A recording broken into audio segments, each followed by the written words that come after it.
بسم الله الرحمن الرحيم ومن أحسن قولا ممن دعا إلى الله وعمل صالحا وقال إنني من المسلمين. بسم الله الرحمن الرحيم. كافها يا عين صاد ذكر رحمة ربك عبده زكريا إذ نادى ربه نداء خفيا قال رب إني وهن العظم مني واشتعل الرأس شيبا ولم أكن بدعائك رب شقيا وإني خفت الموالي من ورائي وكانت امرأتي عاقرا فهب لي من لدنك وليا يرثني ويرث من آل يعقوب واجعله رب رضيا يا زكريا إنا نبشرك بغلام اسمه يحيى لم نجعل له من قبل سميا قال رب أنى يكون لي غلام وكانت امرأتي عاقرا وقد بلغت من الكبر عتيا قال كذلك قال ربك هو علي هين وقد خلقتك من قبل ولم تك شيئا قال رب اجعل لي آية قال آيتك ألا تكلم الناس 3 ليال سويا. السلام عليكم ورحمة الله وبركاته. بسم الله الرحمن الرحيم. الحمد لله رب العالمين والصلاة والسلام على سيد المرسلين نبينا محمد وعلى آله وصحبه أجمعين. أما بعد فأعوذ بالله من الشيطان الرجيم.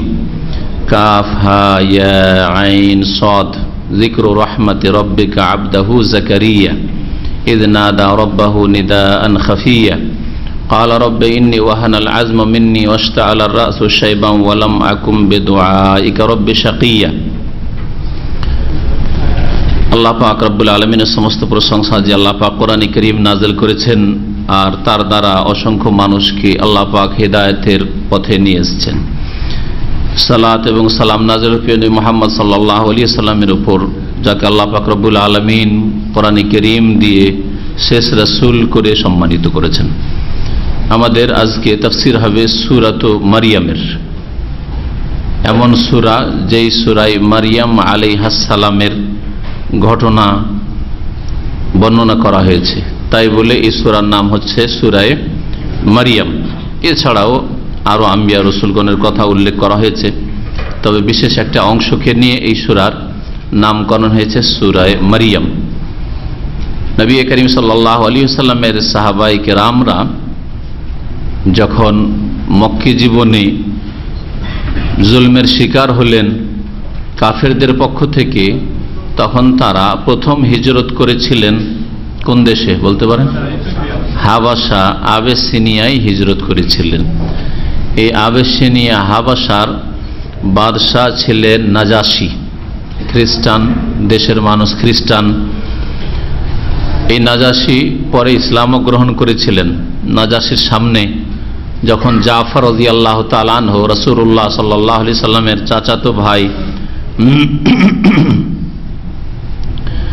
আবু তালেবের ছেলে, তিনি যে খুতবা পেশ করেছিলেন, বক্তব্য পেশ করেছিলেন ইসলাম সম্পর্কে এবং মুসলিমদের সম্পর্কে, মুহাম্মদ রাসূলুল্লাহ সাল্লাল্লাহু আলাইহি ওয়াসাল্লাম সম্পর্কে, যে আমরা কারা, আমরা কি নিয়ে উঠেছি, কি উদ্দেশ্যে এসেছি, মানুষের কাছে আমরা কোন দাওয়াত পেশ করছি।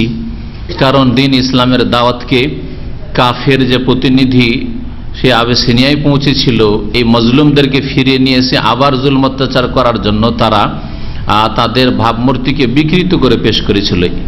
এরা লুণ্ঠনকারী, এরা চোরবাটমার, এরা অসৎ লোক আমাদের সমাজে, এরা খারাপ লোক, বাজে লোক, এরা আমাদের ধর্মকে গালি দিচ্ছে, আমাদের দেবদেবীকে গালি দিচ্ছে, এমনকি আপনাদের ঈসা মারিয়াম তাদেরও মানহানি করছে। এইসব মিথ্যা কথা মিশিয়ে বাতিল কথা অসৎ উদ্দেশ্যে কাফেরদের প্রতিনিধি বলেছিল। তখন জাফর রাদিয়াল্লাহু তাআলা আনহুকে ডেকে নাজাশী জিজ্ঞাসা করলেন যে বলো তোমাদের দাওয়াত কি, তোমাদের মূল বিষয়বস্তু কি যা তোমরা পেশ করছো মানুষের সামনে। সেই সময় নিজের কথা না বলে সূরা মারিয়ামের বেশ কিছু আয়াত প্রথম থেকে বা সূরা মারিয়ামটা পুরোই তিনি পড়ে শুনিয়েছিলেন, যাতে প্রথম দিকে জাকারিয়া আলাইহিস সালামের কথা, তারপরে মারিয়াম আলাইহিস সালামের কথা, তার ছেলে ঈসা আলাইহিস সালাম, ঈসা আলাইহিস সালাম যে আব্দুল্লাহ ইবনুল্লাহ নন, আল্লাহর বান্দা, আল্লাহর পুত্র নন, এবং তিনি নবী ছিলেন, তিনি আল্লাহর অংশীদার মাবুদ, আল্লাহর ছেলে, আল্লাহর পার্টনারও ছিলেন না। এবং ইহুদিরা যেমন মানহানি করে তাকে জারজ সন্তান বলেছে তাও ছিলেন না, আল্লাহর নেক বান্দা ছিলেন। আল্লাহ পাক রব্বুল আলামিন বিশেষ কুদরতে, বিশেষ নির্দেশে, অলৌকিকত্বভাবে মুজিজা রূপে আল্লাহ পাক রব্বুল আলামিন তাকে সৃষ্টি করেছিলেন। তার সৃষ্টি হচ্ছে আল্লাহ পাকের পক্ষ থেকে এক মুজিজা। এসব বিষয়গুলি এতে আছে। আর আম্বিয়া রসুলগণের কথা আছে, শ্রদ্ধার সাথে সমস্ত আম্বিয়া রসুলগণ আগের যারা, তাদের নাম উল্লেখ করা হয়েছে, তাদের গুণাবলী বর্ণনা করা হয়েছে। এসব যখন তেলাওয়াত করে শোনালেন জাফর রাদিয়াল্লাহু তাআলা আনহু, নাজাশী রাদিয়াল্লাহু আনহু পর ইসলাম কবুল করেছিলেন এবং তারই একমাত্র গায়বানা জানাজা নবী করিম সাল্লাল্লাহু আলাইহি ওয়াসাল্লাম পরে ইন্তেকালের খবর পেয়ে পড়েছিলেন মদিনায়। তিনি কেঁদে ফেলেছিলেন, তার দাড়ি ভিজে গিয়েছিল কাঁদতে কাঁদতে, আর বলেছিলেন যে আল্লাহর কসম করে বলছি যে এই জাফর যা পেশ করলো এই আয়াতগুলিতে এর চাইতে ঈসা আলাইহিস সালাম বা মারিয়াম আলাইহিস সালাম কিঞ্চিত পরিমাণ ওপরেও না। এরপরেও দ্বীনে ইসলাম অস্পষ্ট খ্রিস্টানদের সামনে, ইহুদিদের সামনে, অমুসলিমদের সামনে বা মুসলিমদের সামনে, যাদের কাছে আল্লাহ পাক রব্বুল আলামিন এই দ্বীনের নিয়ামত রেখেছে, তারা এই নিয়ামতের কদর করলো না, তাহলে অন্য লোকেরা কি কদর করবে? অন্য লোকেরা এর কি মূল্য দেবে? অন্য লোকেরা, বিজাতিরা কি করেই আপনাদের দ্বীনের দিকে আকৃষ্ট হবে যদি আপনারা নিজের দ্বীনের গুরুত্ব না বুঝেন। আল্লাহ পাক যেন সকলকে হিদায়াত দান করেন। এবং দ্বীনে ইসলাম যে মধ্যপন্থা, এতে সমস্ত আম্বিয়া রসুলগণের শ্রদ্ধা, সম্মান, ইজ্জত পেশ করা হয়েছে। সমস্ত নবীদের প্রতি ঈমান নিয়ে আসলেই একজন মুমিন মুসলিম হতে পারে, পক্ষান্তরে অন্য ধর্মে তা নেই। ইহুদিরা যদি মুসা আলাইহিস সালামের মানার দাবিদার হয়, যদিও তারা মানে না, দিনকে বিকৃত করেছে, মানার দাবিদার হয়, তো ঈসা আলাইহিস সালামের মানহানি করে। কোন দিকে অতিরঞ্জন বাড়াবাড়ি করে, কোন ক্ষেত্রে মানহানি করে। উযাইরকে আল্লাহর পুত্র বলে অতিরঞ্জন বাড়াবাড়ি করে কুফরি করেছে, আর ঈসা আলাইহিস সালামকে জারজ সন্তান বলে কুফরি করেছে, মিথ্যা অপবাদ দিয়ে, আর এ বেয়াদবি করে ইহুদিরা। খ্রিস্টানরা আল্লাহ পাক রব্বুল আলামিন ঈসা আলাইহিস সালামকে যে মর্যাদা দিয়েছিলেন সেই মর্যাদা থেকে উপরে উঠিয়েছে। আল্লাহর পুত্র, না হয় আল্লাহর অংশী, তিনের এক, তিন খোদার এক খোদা ইত্যাদি, বা যিনি আল্লাহ তিনি ঈসা। যেমন এই খ্রিস্টানদের মধ্যে বিভিন্ন ফিরকা, বিভিন্ন দল উপদল রয়েছে, এইসব ভ্রান্ত মতবাদে বিশ্বাসী। তাহলে ঈসা আলাইহিস সালাম যে দ্বীন নিয়ে নাজিল এসেছিলেন আল্লাহর পক্ষ থেকে, যেই দিন আল্লাহ পাক নাজিল করেছে ঈসা আলাইহিস সালামের উপর, সেই দিনের উপরেও খ্রিস্টানরা নেই। পক্ষান্তরে ঈসা আলাইহিস সালাম যেই দ্বীন নিয়ে এসেছিলেন তার মৌলিক বিষয় তাওহীদ, আল্লাহ পাকের রিসালাত, পরকালের বিশ্বাস, ভালো কাজ করা, মন্দ কাজ থেকে বেঁচে থাকা, এই দিনের উপর মুসলিমরা রয়েছে যারা কোরআন সুন্নাহ মোতাবেক দ্বীন ইসলাম পালন করে। আসেন দেখা যাক সূরা মারিয়ামের তাফসীর, তাতে বুঝতে পারবেন যে আল্লাহ পাক রব্বুল আলামিন কিভাবে কোরআনে কারীমে আম্বিয়া রাসূলগণের মর্যাদার কথা উল্লেখ করেছেন, যাতে নেই কোনো বাড়াবাড়ি, অতিরঞ্জন আর আল্লাহর সাথে শরীক করা, আর নেই কোনো রকমের মানহানি বা কোনো রকমের ত্রুটি। আল্লাহ পাক ইরশাদ করছেন কাফ, হা, ইয়া, আইন, সদ, এই অক্ষরগুলি হচ্ছে বিচ্ছিন্ন অক্ষর, হুরুফে মুকাত্তাআত আরবি ভাষায় বলা হয়, যেগুলোর উদ্দেশ্য আল্লাহ পাকই ভালো জানেন। তবে তাফসীরকারদের বিভিন্ন মতের মধ্যে সবচাইতে বলিষ্ঠ সঠিক মত হচ্ছে যে এই রকম বিচ্ছিন্ন অক্ষরগুলি দিয়ে আল্লাহ পাক রব্বুল আলামিন কাফের জাতিকে, যারা কোরআনকে আল্লাহর কিতাব বলে মানতে রাজি হয়নি, অস্বীকার করেছিল, আরব মুশরিকরা যাদের মাতৃভাষা আরবি ছিল, তারা মুহাম্মদ রাসূলুল্লাহ রচিত এই কোরআন বলতো, তাদেরকে চ্যালেঞ্জ করা হয়েছে যে কাফ, হা, ইয়া, আইন, সদ এগুলি আলিফ থেকে ইয়া পর্যন্ত যেই বর্ণগুলি আছে তারই, আর এগুলি তোমাদের কাছেও আছে, কোরআনে কারীমেও আছে। কোরআনে কারীমের বাণী এই আলিফ থেকে ইয়া পর্যন্ত অক্ষর দিয়েই তৈরি হয়েছে, এর বেশি অতিরিক্ত কোনো অক্ষর নেই। আছে কি অতিরিক্ত? তোমাদের কাছে ওই অক্ষরগুলি আছে। যদি কোরআনে কারীম আল্লাহ পাকের বাণী না হয়, মুহাম্মাদের রচিত হয়, তাহলে তোমরাও বড় বড় পণ্ডিত, বড় বড় কবি দেখাও, তোমাদের মধ্যে বড় বড় কবিদেরকে বলো এইরকম কাব্য রচনা করে দেখিয়ে দিই কোরআনের মতো অলঙ্কারপূর্ণ বাণী, তা তারা করতে সক্ষম হয়নি। সুতরাং স্পষ্ট প্রমাণ করে এই কথা যে কোরআনে কারীম আল্লাহ পাক রব্বুল আলামিনের বাণী। মহান আল্লাহ ইরশাদ করছেন, যিকরু রাহমাতি রাব্বিকা আবদাহু যাকারিয়া। এটি হচ্ছে এই হাজা, এখানে উজ্জ আছে, এটি হচ্ছে হাজা যিকরু রাহমাতি রাব্বিকা, এইরকম আসলে বাক্য আছে। এই হচ্ছে বা এটা হচ্ছে, হে নবী মুহাম্মদ সাল্লাল্লাহু আলাইহি ওয়াসাল্লাম, তোমার প্রতিপালকের রহমতের বিবরণ। জিকির মানে হচ্ছে বিবরণ, রহমত মানে দয়া, করুণা, রব প্রতিপালক, কা তোমার। হে নবী, নবী করিম সাল্লাল্লাহু আলাইহি ওয়াসাল্লামকে সম্বোধন করে আল্লাহ পাক রব্বুল বলছেন যে হে নবী মুহাম্মদ সাল্লাল্লাহু আলাইহি ওয়াসাল্লাম, তোমার প্রতিপালকের রহমতের বিবরণ হচ্ছে এটা, যেই রহমত হয়েছিল আবদাহু তার বান্দার প্রতি, যার নাম হচ্ছে জাকারিয়া, আবদাহু জাকারিয়া। যিকরু রহমতে রব্বিকা আবদাহু জাকারিয়া।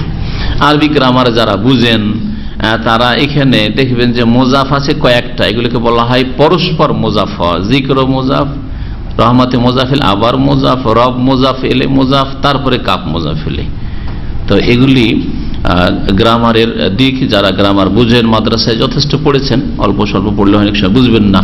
পরস্পর এজাফত, যেগুলি সাধারণ মানুষের জেনে তেমন উপকার নেই, তবে আমাদের তাফসীরগুলো অনেক সময় আলেম সমাজের লোকেরাও শোনে, মাদ্রাসার ছাত্ররাও শোনে, তারা উপকৃত হইতে পারে।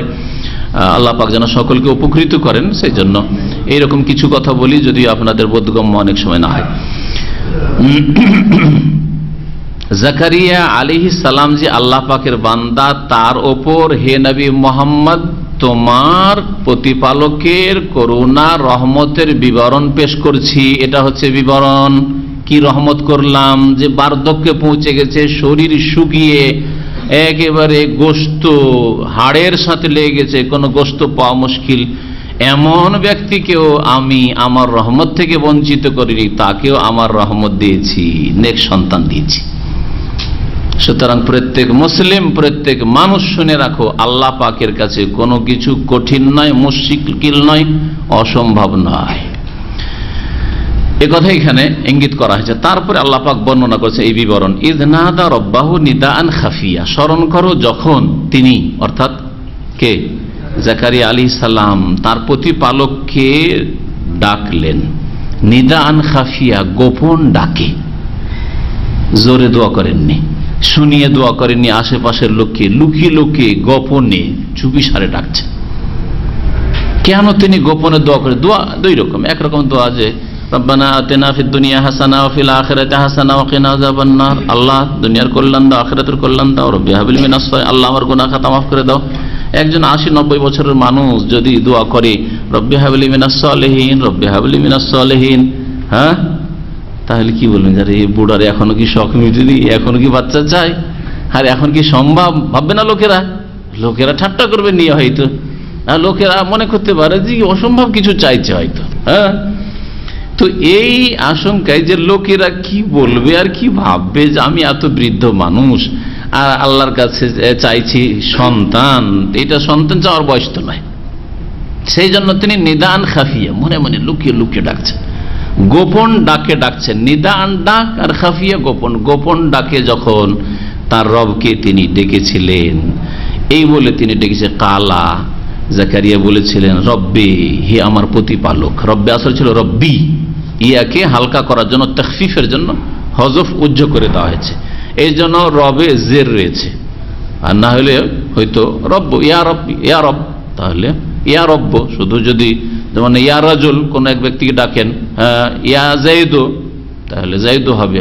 আজ মুজাফ করে ডাকেন তাহলে ইয়া রাসূল আল্লাহ, ইয়া আব্দাল্লাহ। এইভাবে গ্রামারে ইয়ার পরে যদি একটা মুফরাদ থাকে, একটাই শব্দ থাকে, তাহলে ওকে পেশ হবে। আর যদি এজাফত থাকে, যেমন আব্দুল্লাহ, রাসূলুল্লাহ, হাবিবুল্লাহ, তাহলে তখন রাসূল আল্লাহ হবে, হাবিব আল্লাহ হবে, আব্দুল্লাহ হবে, এইভাবে। তো এখানে রব্বে কেন জের হইল? এই জন্য যে রব্বে আসলে ছিল রব্বি। তিনি বলে রব্বি মানে ইয়া রব্বি, হে আমার রব। ইন্নি ওয়াহানাল আজম মিন্নি, নিঃসন্দেহে আমার হাড়গুলি দুর্বল হয়ে গেছে। ওয়াহান মানে দুর্বল হয়ে যাওয়া, হাড় বৃদ্ধ হয়ে এই বার্ধক্যে পৌঁছে একবার কমজোর হয়ে গেছে, হাড়েও শক্তি নেই আমার। আজ মানে হাড্ডি। ওয়াস্তাআল রাসু শাইবান, রাস মানে মাথা, ইস্তাল মানে চমকে উঠা, শাব্দিক অর্থ জ্বলে উঠা। আগুন যে জ্বলে ওঠে ইস্তিআল বলা আরবি ভাষায়। একটু আগুন ধরে দাও দাও করে আগুন জ্বলে উঠেছে, ইস্তিআল বলে। এটা হচ্ছে শাব্দিক অর্থ। শাইব মানে হচ্ছে সাদা হয়ে যাওয়া, বার্ধক্যে চুল সাদা হয়ে যায়, এটা শাইব বলে। আরবরা এখনো বলে হাজার সাহেব, সাহেব বলে, কেউ বিকৃত করে মাতৃভাষা সাইয়ুব বলে, বিভিন্ন ভাষায় বলে। মানে শাবাফিল ইসলামের শাইবাতান, যে মুসলিম হয়ে, জন্মসূত্রে মুসলিম হয়ে এর ওপরই যার চুল দাড়ি সাদা হয়ে যাবে, ফজিলত রয়েছে।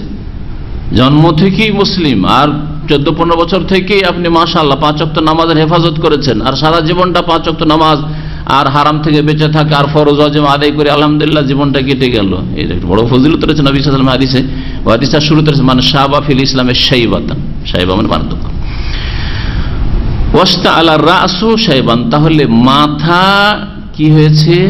শাব্দিক অর্থ হচ্ছে জ্বলে উঠেছে বা চমকে উঠেছে। তো এইভাবে তো আর বাংলায় হয় না, তাহলে কি বলবেন? মাথার চুল একেবারে সাদা হয়ে গেছে। মাথার চুল, মাথা সাদা হয়ে গেছে, তার চুল আসলে সাদা হয়েছে, কিন্তু আল্লাহ পাক এখানে চুল সার না বলে রাস বলেছেন। তাহলে এইরকম ভাবে ব্যক্ত করা, যেটাও ভাষার অলংকার। আমার মাথা সাদা হয়ে গেছে, আপনি কি বলতে পারেন যে তোমার মাথা কোথায় সাদা, তোমার চুল সাদা হয়েছে? এটা ভাষার অলংকার, এটা যে ভাষার অলংকার। ওয়ালাম আকুম বেদুআইকা রব্বে শাকিয়া, হে আল্লাহ, যদিও আমি বুড়ো হয়ে গেছি, চুলদাড়ি সাদা হয়ে গেছে, আর হাড় হাড্ডি কমজোর হয়ে গেছে, তারপরেও হে আল্লাহ তোমাকে ডেকে কখনো আমি বিফল হইনি। ওয়ালাম আকুম বেদুআইকা, আমি হইনি বেদুআইকা তোমার কাছে দোয়া করে বা তোমাকে ডেকে, ইয়া রব্বে, হে আমার প্রতিপালক, শাকিয়া হতভাগা হইনি। শাকি মানে হচ্ছে হতভাগা, বদনসিব, বিফল। আল্লাহ তোমাকে ডেকে কখনো বিফল হয়নি, তোমাকে ডাকবো আর বিফল কেন হব? তাহলে বোঝা যায় আল্লাহকে ডাকলে কখনো লস হয় না, মানুষ ব্যর্থ হয় না, লাভ আছে। নবী করিম সাল্লাল্লাহু আলাইহি ওয়াসাল্লাম দোয়া সম্পর্কে এই কথা বলেছেন, যে কোনো মুসলিম যখন দোয়া করে, মা মিন মুসলিমিন ইয়াদউ বিদাওয়াতিন, যে কোনো মুসলিম দোয়া করে, দোয়া কবুল হয় যদি বাধা না থাকে, ইল্লা আতাহুল্লাহ ইহদা সালাসি খিসালিন, আল্লাহ পাক 3-এর 1 অবশ্যই দিবেন, অবশ্যই। যেটা চেয়েছিলেন সেটাই পেলেন। আর না হইলে আল্লাহ পাক রব্বুল আলামিন আপনার অনিষ্ট ভাগ্যে ছিল, খারাপ ছিল, সেটা দূর করেছেন। অনিষ্ট মুক্ত হয়েছেন, বিপদ মুক্ত হয়েছেন, দোয়াটা কবুল হয়ে অন্য জায়গায় সেটা সেট হয়েছে। আর না হইলে আল্লাহ পাক সেটা ইয়াদাখিরুল ফিল আখিরাহ, সেটাকে সঞ্চিত করে আপনার জন্য ব্যালেন্স বানিয়ে আল্লাহ পাক রব্বুল আলামিন রেখেছেন আখিরাতের জন্য, আল্লাহ দেবেন। মুমিন ব্যক্তি কখন নিরাশ হয় না। আল্লাহ, আমি এটা চেয়েছিলাম, ছেলে মেয়ে চেয়েছিলাম, পেলাম না। ছেলে চেয়েছিলাম, মেয়ে হয়েছে, ছেলে পেলাম না। আল্লাহ, সৌদি আরবে কিছুদিন থাকা চেয়েছিলাম, চাকরি চেয়েছিলাম, পেলাম না। পেরেশান হওয়ার কিছু নেই, আল্লাহ অন্য আরেকটা দেবেন। এইখানকার চাকরি চেয়েছিলেন, দিলেন না। আল্লাহ সুস্থ রেখেছেন, দেশে গিয়ে আল্লাহ রিজিকের রাস্তা করেছেন। সেখানে গিয়েও যদি আর্থিক সংকট হয় তা তো নিরাশ হওয়ার, আল্লাহ পাক আমার জন্য কিছু ব্যালেন্স রাখতে চান, আল্লাহ পাক আমার জন্য রাখতে চান, আখিরাতে পাবোই। মুমিন কখনো ক্ষতিগ্রস্ত নয়, সুখের অবস্থায় ক্ষতিগ্রস্ত নয়, শুকরিয়া আদায় আল্লাহ পাক রব্বুল, দুঃখের অবস্থায় ক্ষতিগ্রস্ত নয়, ধৈর্য ধারণ করে। ফাকানা খায়রান লাহু ওয়া লাইসা যালিকা ইল্লা লিল মুমিনিন। নবী কারীম সাল্লাল্লাহু আলাইহি ওয়াসাল্লাম বলছে এটা একমাত্র মুমিন মুসলিম যে ঈমানদার মানুষ সেই হাসিল করে। আর যারা দুর্বল ঈমানের মানুষ বিচলিত হয়, পেরেশান হয়, ক্ষতি ছাড়া কিছু পায় না, হাই হাই করতে থাকে, কিছুই পাই না।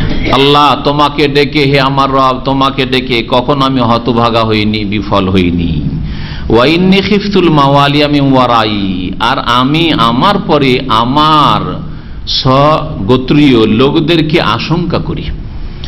আমার যে গোত্রের লোকের আছে ওরা যে আমার এই আদর্শের ওপর কায়েম থাকবে কি থাকবে না, আমার যে নবুয়তের পেগাম আছে সেটাকে মানুষ পর্যন্ত পৌঁছাবে কি পৌঁছাবে না, দিনটাকে ঠিকভাবে পালন করবে কি করবে না, কি তাওহীদের জায়গায় শিরিক করা শুরু করবে, নবীর আদর্শের জায়গায় বিদআত করা শুরু করবে, দিনদারি তাকওয়া নামাজের জায়গায় বেদিনী শুরু করে দিবে, ভয় লাগছে আমাকে। সুতরাং আমার নিজের ঘরে একটা নেক সন্তান দাও যে আমার কাজটা আমার খলিফা হিসাবে, আমার স্থলাভিষিক্ত হিসাবে চালিয়ে যাবে। এই হচ্ছে আয়াতের অর্থ। ওয়া ইন্নী খিফতুল মাওয়ালিয়া মিন ওয়ারাই, আমার পরে আমার গোত্রের লোকদেরকে আমি আশঙ্কা করছি। মাওলার বহু বচন হচ্ছে মাওয়ালি। তো মাওলা মানে সবসময় তাহলে মুনিব নয়, মালিক নয়। মাওলার অনেকগুলি অর্থ আছে, তার মধ্যে যেটা প্রসিদ্ধ অর্থ সেটা হচ্ছে মনিব বা মালিক, আর সবচাইতে বড় মালিক রব্বুল আলামিন। সেই জন্য আল্লাহ পাক রব্বুল আলামিন সবচেয়ে বড় মাওলা। আনতা মাওলানা ফানসুরনা আলাল কওমিল কাফিরিন। এমনি গোলামির যুগে, কৃতদাসের যুগে যে মালিক হইতো মনিব, ওকে মাওলা বলা হইতো। আবার কৃতদাসটাকে স্বাধীন করে দিলে, স্বাধীন যেহেতু হয়ে গেল সেজন্য ওকেও মাওলা বলা হইতো, কিন্তু ওকে বলা হতো মাওলা আসফাল, নিচের মাওলা, মানে ও যেহেতু দাস মুক্ত হয়েছে সেজন্য নিচের মাওলা, আর যে মনিব সে ওপরের মাওলা। তো মানুষের জন্য মাওলা শব্দটি ব্যবহার হয়েছে, তবে সত্যিকার অর্থে ব্যাপক অর্থে রব্বুল আলামিনের জন্য মাওলা, সেই জন্য মাওলা অন্যদের জন্য না বলা তাই ভালো, আল্লাহর জন্য বলাটাই ভালো। আমরা যেখানে নবী করিম সাল্লাল্লাহু আলাইহি ওয়াসাল্লাম এইভাবে বলা, হ্যাঁ নবী সাল্লাল্লাহু আলাইহি ওয়াসাল্লাম আরবি ভাষায় গরিবের ক্ষেত্রে, দাসের ক্ষেত্রে যদি আজাদ হয়ে যায় এসব ক্ষেত্রে দিয়েছেন। গোত্রের লোকদেরকে মাওয়ালি বলা হয়, কারণ ওলির অর্থে, ওলি হচ্ছে উত্তরাধিকারী, অভিভাবক। তো মাওয়ালি আমার যারা উত্তরাধিকারী হবে বংশের লোক, তাদেরকে আমি আশঙ্কা করছি যে বংশের লোক যারা আত্মীয় স্বজন তাদের অর্থেও মাওয়ালি বা মাওলা শব্দটি ব্যবহৃত হয়েছে আরবি ভাষায়। কিন্তু আলেমকে, হুজুরকে মৌলানা, মৌলভী সাহেব এসব বলতে হবে। এগুলি আমাদের দেশীয় ভাষা, যেগুলি পারস্য দেশ থেকে গেছে। ইরানের বা ফার্সির খুব বড়ই প্রভাব ভারত উপমহাদেশে ছিল দীর্ঘদিন ধরে। মুসলিম শাসকদের রাষ্ট্রীয় ভাষা ফার্সিও ছিল, আবার উর্দু তারা, তারপরে ভারত শাসনের জন্য উর্দু তারা আবিষ্কার করলো, উর্দু ভাষা, ফার্সি, তুর্কি আর হিন্দি, আরবি কিছু মিলিয়ে যে ভাষাটা তৈরি হলো যার নাম উর্দু। তো এই জন্য আমাদের মুসলিম সমাজে এই ভাষাগুলি থেকে গেছে, যেগুলো পারস্য দেশ থেকে গেছে। ওয়া ইন্নী খিফতুল মাওয়ালি মিন ওয়ারাই, যেই ভয়টা করেছেন এই ভয় নয় যে আমার ধন সম্পদ আমার আত্মীয় স্বজনরা লুটপাট করে নেবে বা পরে খাবে, আমার ছেলে হবে, আমার ছেলে খাবে না, এই উদ্দেশ্য নয়। কারণ এটা অনেকে ভাবতে পারে আয়াতের তরজমা পড়ে, শুধু তরজমা পড়লে ওইভাবে ভাববে। যেমন আজকাল যদি কোনো মানুষের ছেলে মেয়ে না থাকে তাহলে ওর ধন সম্পদ কে নেবে? কে নেবে বলেন? দূরের আত্মীয় স্বজন।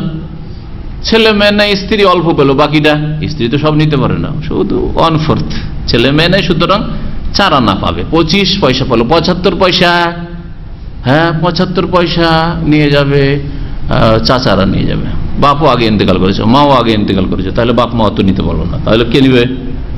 চাচারা নিয়ে যাবে।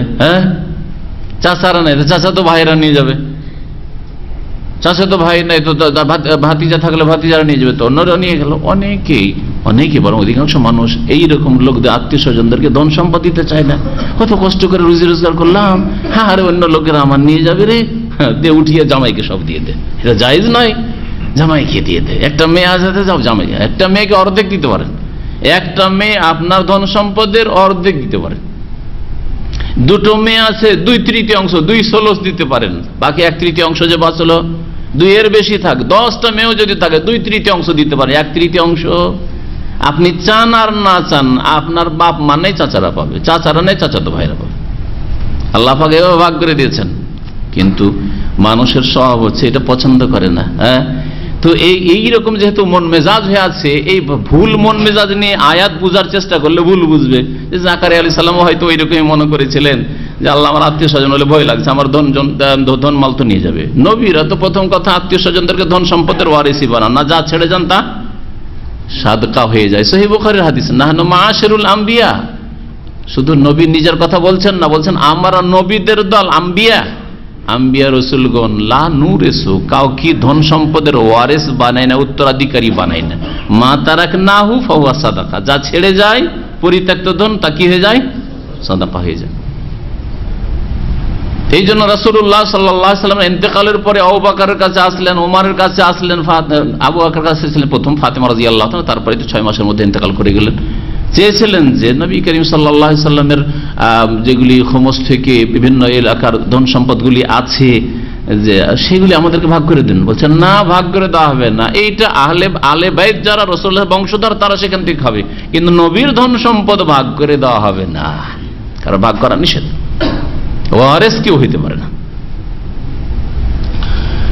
জাকারিয়া আলাইহিস সালাম ওই চিন্তায় তিনি পেরেশান ছিলেন না, বরং কোন চিন্তা ছিল যে আমার দিনকে, আমার নিয়ে আসা ধর্মকে বিকৃত করে দেবে, এরা বেদিন হয়ে যাওয়ার আশঙ্কা আছে, কিন্তু আমার এক ছেলে, আল্লাহ তুমি নেক ছেলে দেবে, সে নবী হবে, আমার দাওয়াতটা প্রচার করবে। যেমন একজন নেক মানুষ, একজন সৎ মানুষ, একজন আলেমে দিন, সে ছেলে এটা আলেম হোক, যাতে করে সেও দিনের দাওয়াতের কাজ করে, দিনের খেদমত করে, দিনের প্রচারটা হইতে থাকে। এটা হচ্ছে একজন ভালো মানুষের আশা আকাঙ্ক্ষা। ওই রকমই বিষয়টা ছিল। ওয়া ইন্নী খিফতুল মাওয়ালিয়া মিন ওয়ারাইর তাফসীর হচ্ছে এটা। ওয়া কানাত ইমরাআতি আকিরান, কিন্তু আল্লাহ তোমার কাছে আশাও করছি, আবার আমার স্ত্রী হচ্ছে বন্ধ্যা। আকির মানে হচ্ছে বন্ধ্যা, মাঝা। ফাহাবলি মিল্লাদুনকা ওয়ালিয়া, তারপরেও তোমার পক্ষ থেকে বিশেষ হাবলি, আমাকে দান করো। হাব মানে দান করো, ওয়াহাবা ইয়াহাব থেকে আমরা সে হাব দান করো, লি আমাকে, মিল্লাদুনকা তোমার তরফ থেকে, স্পেশাল তোমার হুকুমে। সাধারণ এই বুড়ো বয়সের ছেলে মেয়ে হয় না, আর স্ত্রী সারা জীবন ধরে বন্ধ্যা থাকলো, ছেলে মেয়ে হওয়ার আশা করা যায় না। তোমার পক্ষ থেকে তোমার কুদরতে কামেলাই তুমি আমাকে দান করো ওয়ালিয়া, একজন উত্তরাধিকারী, ওয়ারিস।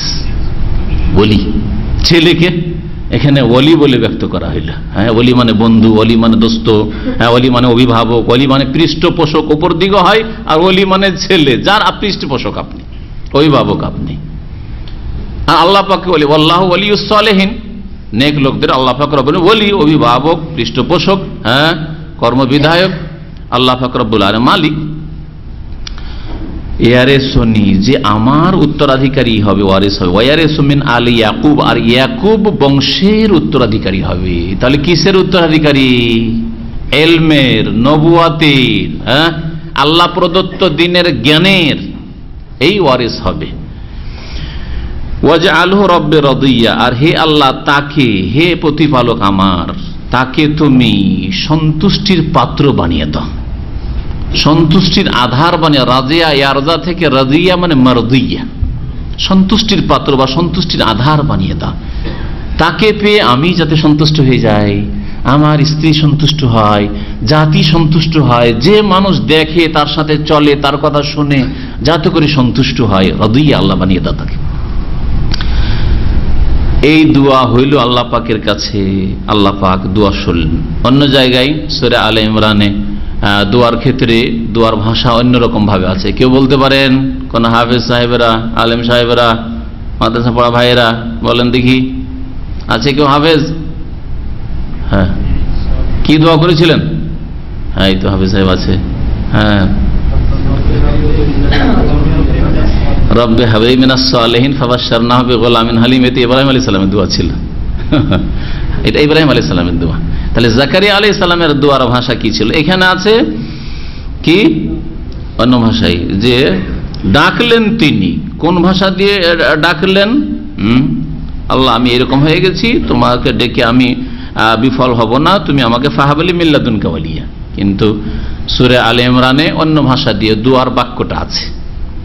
জি, রব্বানা হাব লানা মিন আজওয়াজিনা, এটা ইবাদুর রহমান, রহমানের বান্দাদের দোয়া, সূরা ফুরকানে। রব্বে হাবলি মিন লাদুনকা যুররিয়াতান তাইয়্যিবা ইন্নাকা সামিউদ দুআ। রব্বে হাবলি, হে আল্লাহ আমাকে দান করো, মিন লাদুনকা তোমার পক্ষ থেকে, যুররিয়াতান তাইয়্যিবা, নেক, সৎ ভালো সন্তান, ইন্নাকা সামিউদ দুআ, নিশ্চয় তুমি দোয়া শ্রবণকারী। আল্লাহ পাক রব্বুল আলামিন এখন জাকারিয়া আলাইহিস সালামকে ডাক দিচ্ছেন, ইয়া জাকারিয়া, হে জাকারিয়া, ইন্না নুবাশশিরুকা বিগুলাম, নিশ্চয় আমি তোমাকে সুসংবাদ দিচ্ছি, সুসংবাদ দিচ্ছি। বিগুলাম, এমন এক বালকের, এমন এক সন্তানের। নাবালক ছেলেকে গোলাম বলা হয়, ছোট শিশু হইতে পারে, যতদিন নাবালক আছে গোলাম, আর সাবালক হইল আর গোলাম তখন থাকে না, তখন সাব যুবক, তখন ফাতা যুবক, বিভিন্ন বিভিন্ন বয়সের আরবি শব্দ রয়েছে। আল্লাহ পাক বলছেন যে আমি ডাকলাম, হে জাকারিয়া। ওহির মাধ্যমে আল্লাহ পাক রব্বুল আলামিন ডাকলেন বা সরাসরি ডাক দিলেন, ওহির মাধ্যমে জানিয়ে দিলেন জিবরাইল আলাইহিস সালামের মাধ্যমে, যেহেতু নবী। হে জাকারিয়া, ইন্না নুবাশশিরুক, নিশ্চয় আমি তোমাকে সুসংবাদ দিচ্ছি, বিগুলাম, এমন এক বালকের, ইসমহু ইয়াহিয়া, যার নাম হবে ইয়াহিয়া। নামটাও আল্লাহ রেখে দিলেন, ইয়াহিয়া তার নাম হবে। আল্লাহ পাক আরো বলছেন, লাম নাজআল লাহু মিন ক্বাবলু সামিয়া, এই নামে এর পূর্বে কারো নামকরণ করিনি। এমন কোন মানুষ আদম সন্তানে এর পূর্বে ছিল না যার নাম ইয়াহিয়া ছিল। তাহলে মানব জগতের ইতিহাসে বা মানব জাতির ইতিহাসে প্রথম ইয়াহিয়া নামক ব্যক্তি হচ্ছেন ইয়াহিয়া নবী আলাইহিস সালাতু সালাম, জাকারিয়া আলাইহিস সালামের ছেলে। আর এই নাম আল্লাহর পক্ষ থেকে নির্বাচিত, মনোনীত। সামিয়া, সামিয়া বলা হয় মিতাকে। মিতা বুঝেন আমাদের দেশের ভাষা? আরে মিতালি বুঝেন না? আত্মীয়। আবার মিতার আত্মীয় আমরা ছোটকালে দেখেছি, এমন আত্মীয় নিজের ভাই ফেল, নিজের ভাই ফেল, অনেকের কাছে নিজের মা বাপ ফেল, শ্বশুর শাশুড়ি ফেল, মিতালি সম্পর্ক বুঝেন না? বুঝেন না? বাংলাদেশে নাই নাকি? তাহলে কি বলেন, মিতা বলেন না মিতালি বলেন? মিতা। জাকারিয়া, এটা হলো জাকারিয়া। মিতা কেমন আছেন? ও দোস্তের চাইতে, তারপর কাপড় দেওয়া নেওয়া, বিবাহ শাদী হায়াত মত একেবারে পরামর্শ না নিলে না মেয়ের বিয়ে দিবে না ছেলের বিয়ে দিয়ে, দুঃখ সুখ সবকিছুতে হাজির। হয়তো নিজের মায়ের পেটের ভাইকে ডাকে না, খবর নেই না, হয়তো মায়ের পেটের ভাই খেতে পায় না, খোঁজ খবর নেয় না। ওর মূর্খ ওই মিতা আর দোস্তের সবসময় খোঁজ খবর নেই দুঃখ সুখে। এগুলি হচ্ছে জাহিলিয়াত।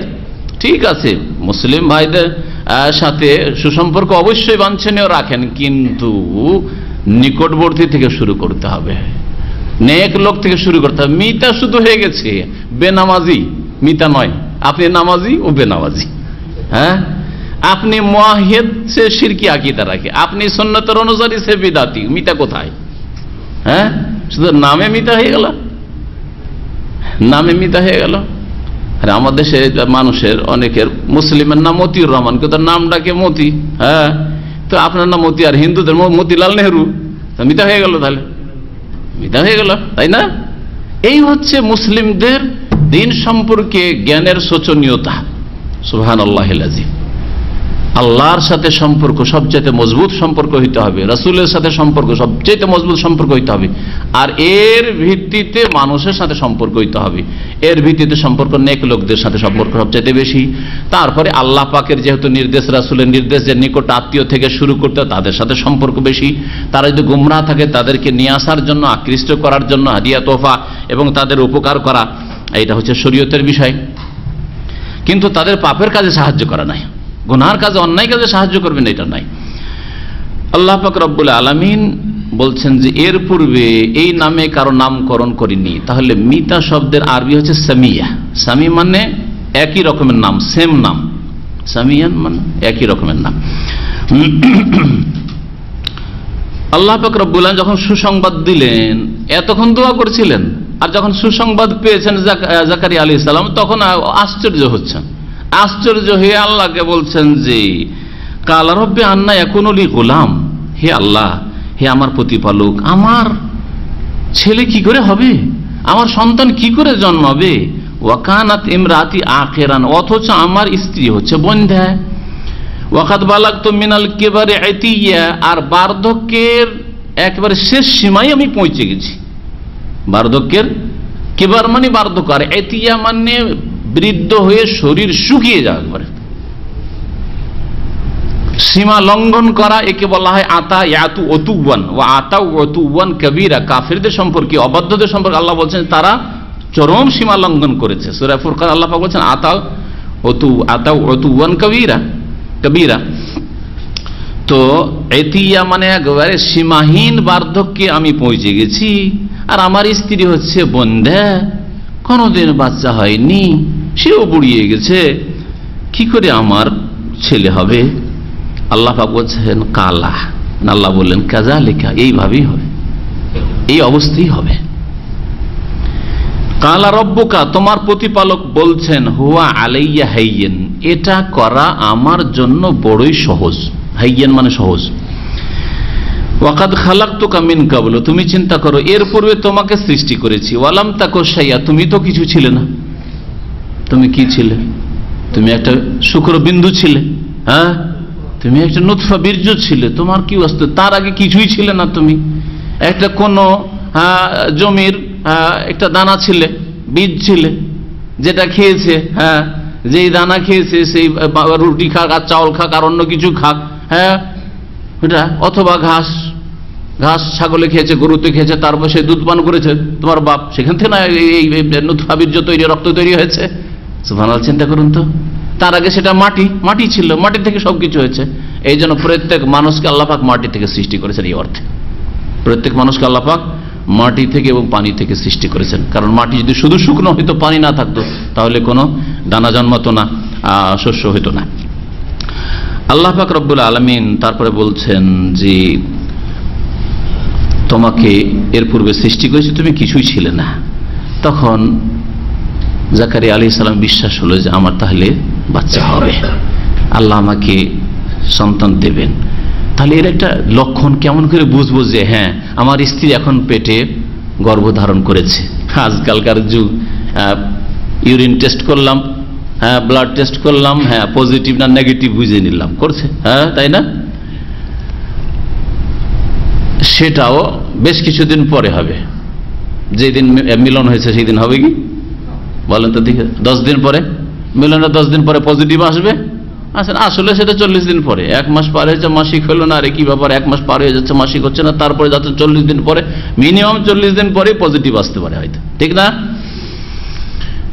আল্লাহ পাক রব্বুল আলামিন যে ইয়ালামু মা ফিল আরহাম, নারীদের জরায়ুতে কি আছে, গর্ভে কি ধারণ করেছে আল্লাহ জানেন। আল্লাহ সব সময় জানেন।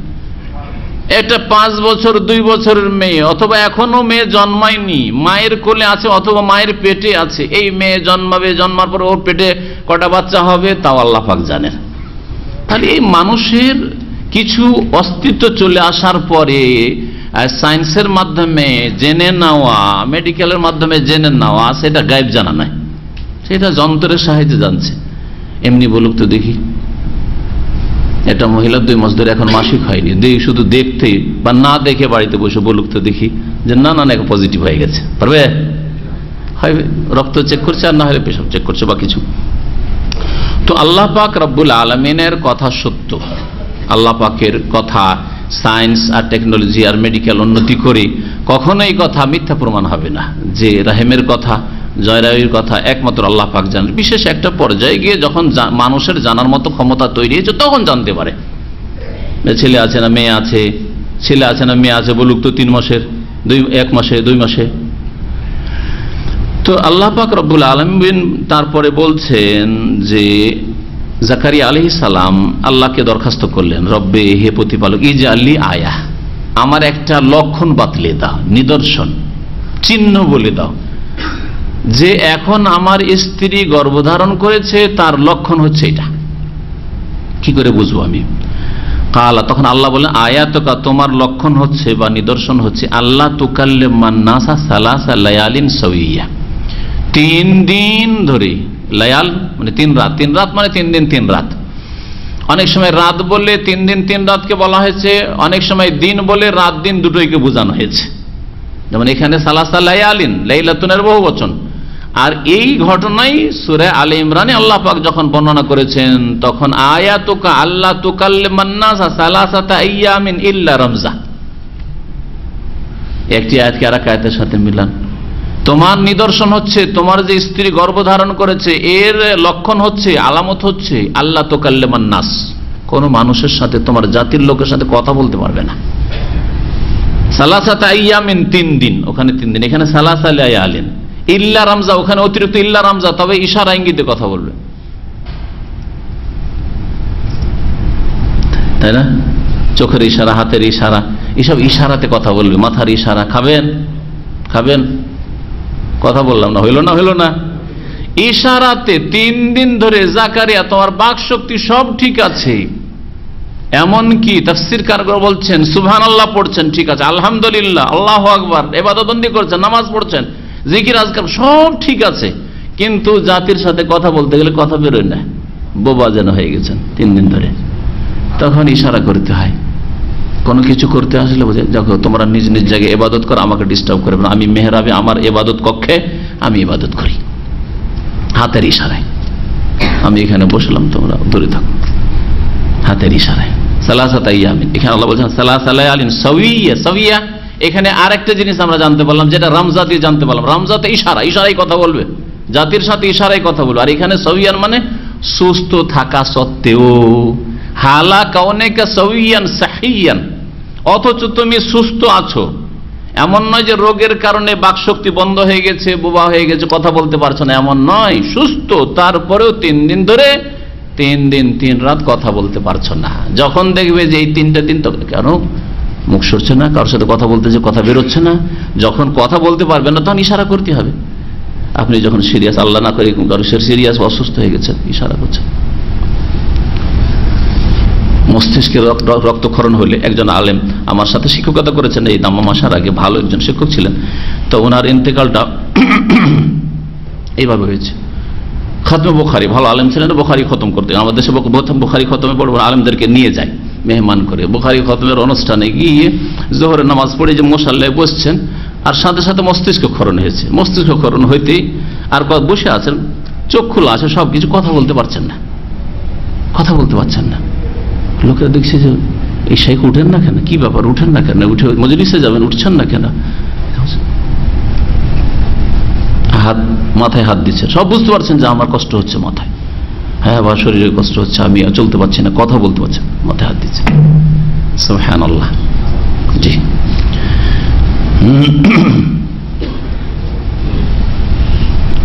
আল্লাহ পাক রব্বুল আলামিন বলছেন যে তোমার নিদর্শন হচ্ছে আল্লাহ তুকাল্লিমান নাস, মানুষের সাথে মানে তোমার জাতির লোকদের সাথে কথা বলতে পারবে না, সালাসা লায়ালিন 3 দিন 3 রাত, সাওয়িয়া, সুস্থ থাকা সত্ত্বেও।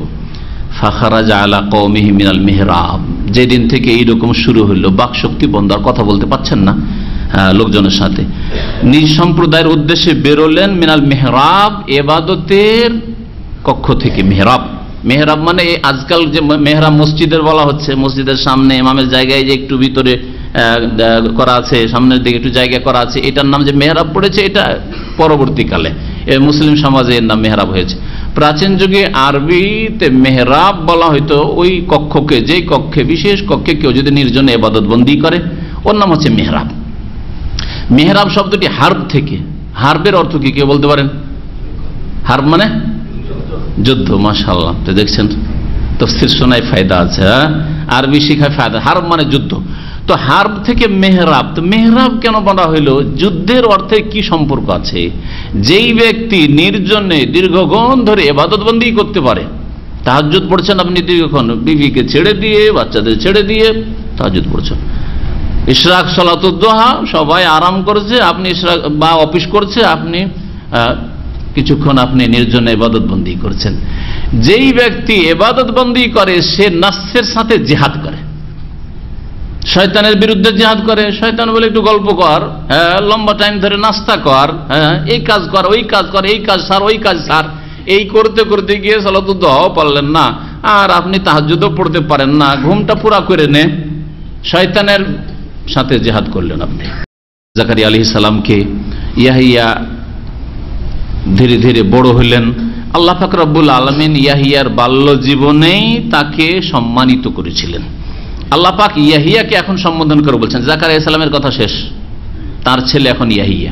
আল্লাহ পাক বলছেন, ইয়া ইয়াহিয়া, হে ইয়াহিয়া, খুযিল কিতাবা বিকুওয়া, হে ইয়াহিয়া এই কিতাব ধারণ করো, বিকুওয়া মজবুত করে, দৃঢ় প্রতিজ্ঞ হয়ে কিতাব ধারণ করো। কিতাব ধারণ করা মজবুত করে কেমন করে? যেমন কোরআনটা আমি আপনাকে ধরাচ্ছি আর বলছি যে এটা মজবুত করে ধরেন, মানে শুধু হাতে ধরা না অন্তর থেকে ধরা, আমলে ধরা, দুটোকে বুঝাইতে পারে। দেখেন ভালো করে ধরেন, মানে ফেলিয়েন না, পড়ে না যে আপনার হাত থেকে, এটা অর্থ বুঝাইতে পারে, কিন্তু এটা উদ্দেশ্য নয় আল্লাহ পাক রব্বুল আলামিন এখানে। এই কিতাব, যেই কিতাব, হয়তো কোন কিতাব ছিল এটা হচ্ছে প্রশ্ন। তাফসীরকারগণ লিখছেন যে হয়তো ইয়াহিয়া আলাইহিস সালামকে কোনো সহিফা আল্লাহ পুস্তক দিয়েছিলেন, যেমন বিভিন্ন নবীকে আল্লাহ সহিফা দিয়েছেন যেগুলির নাম আল্লাহ উল্লেখ করেননি, তাওরাত, ইনজিল, জবুর আর কোরআনের কথা আল্লাহ পাক শুধু উল্লেখ করেছেন।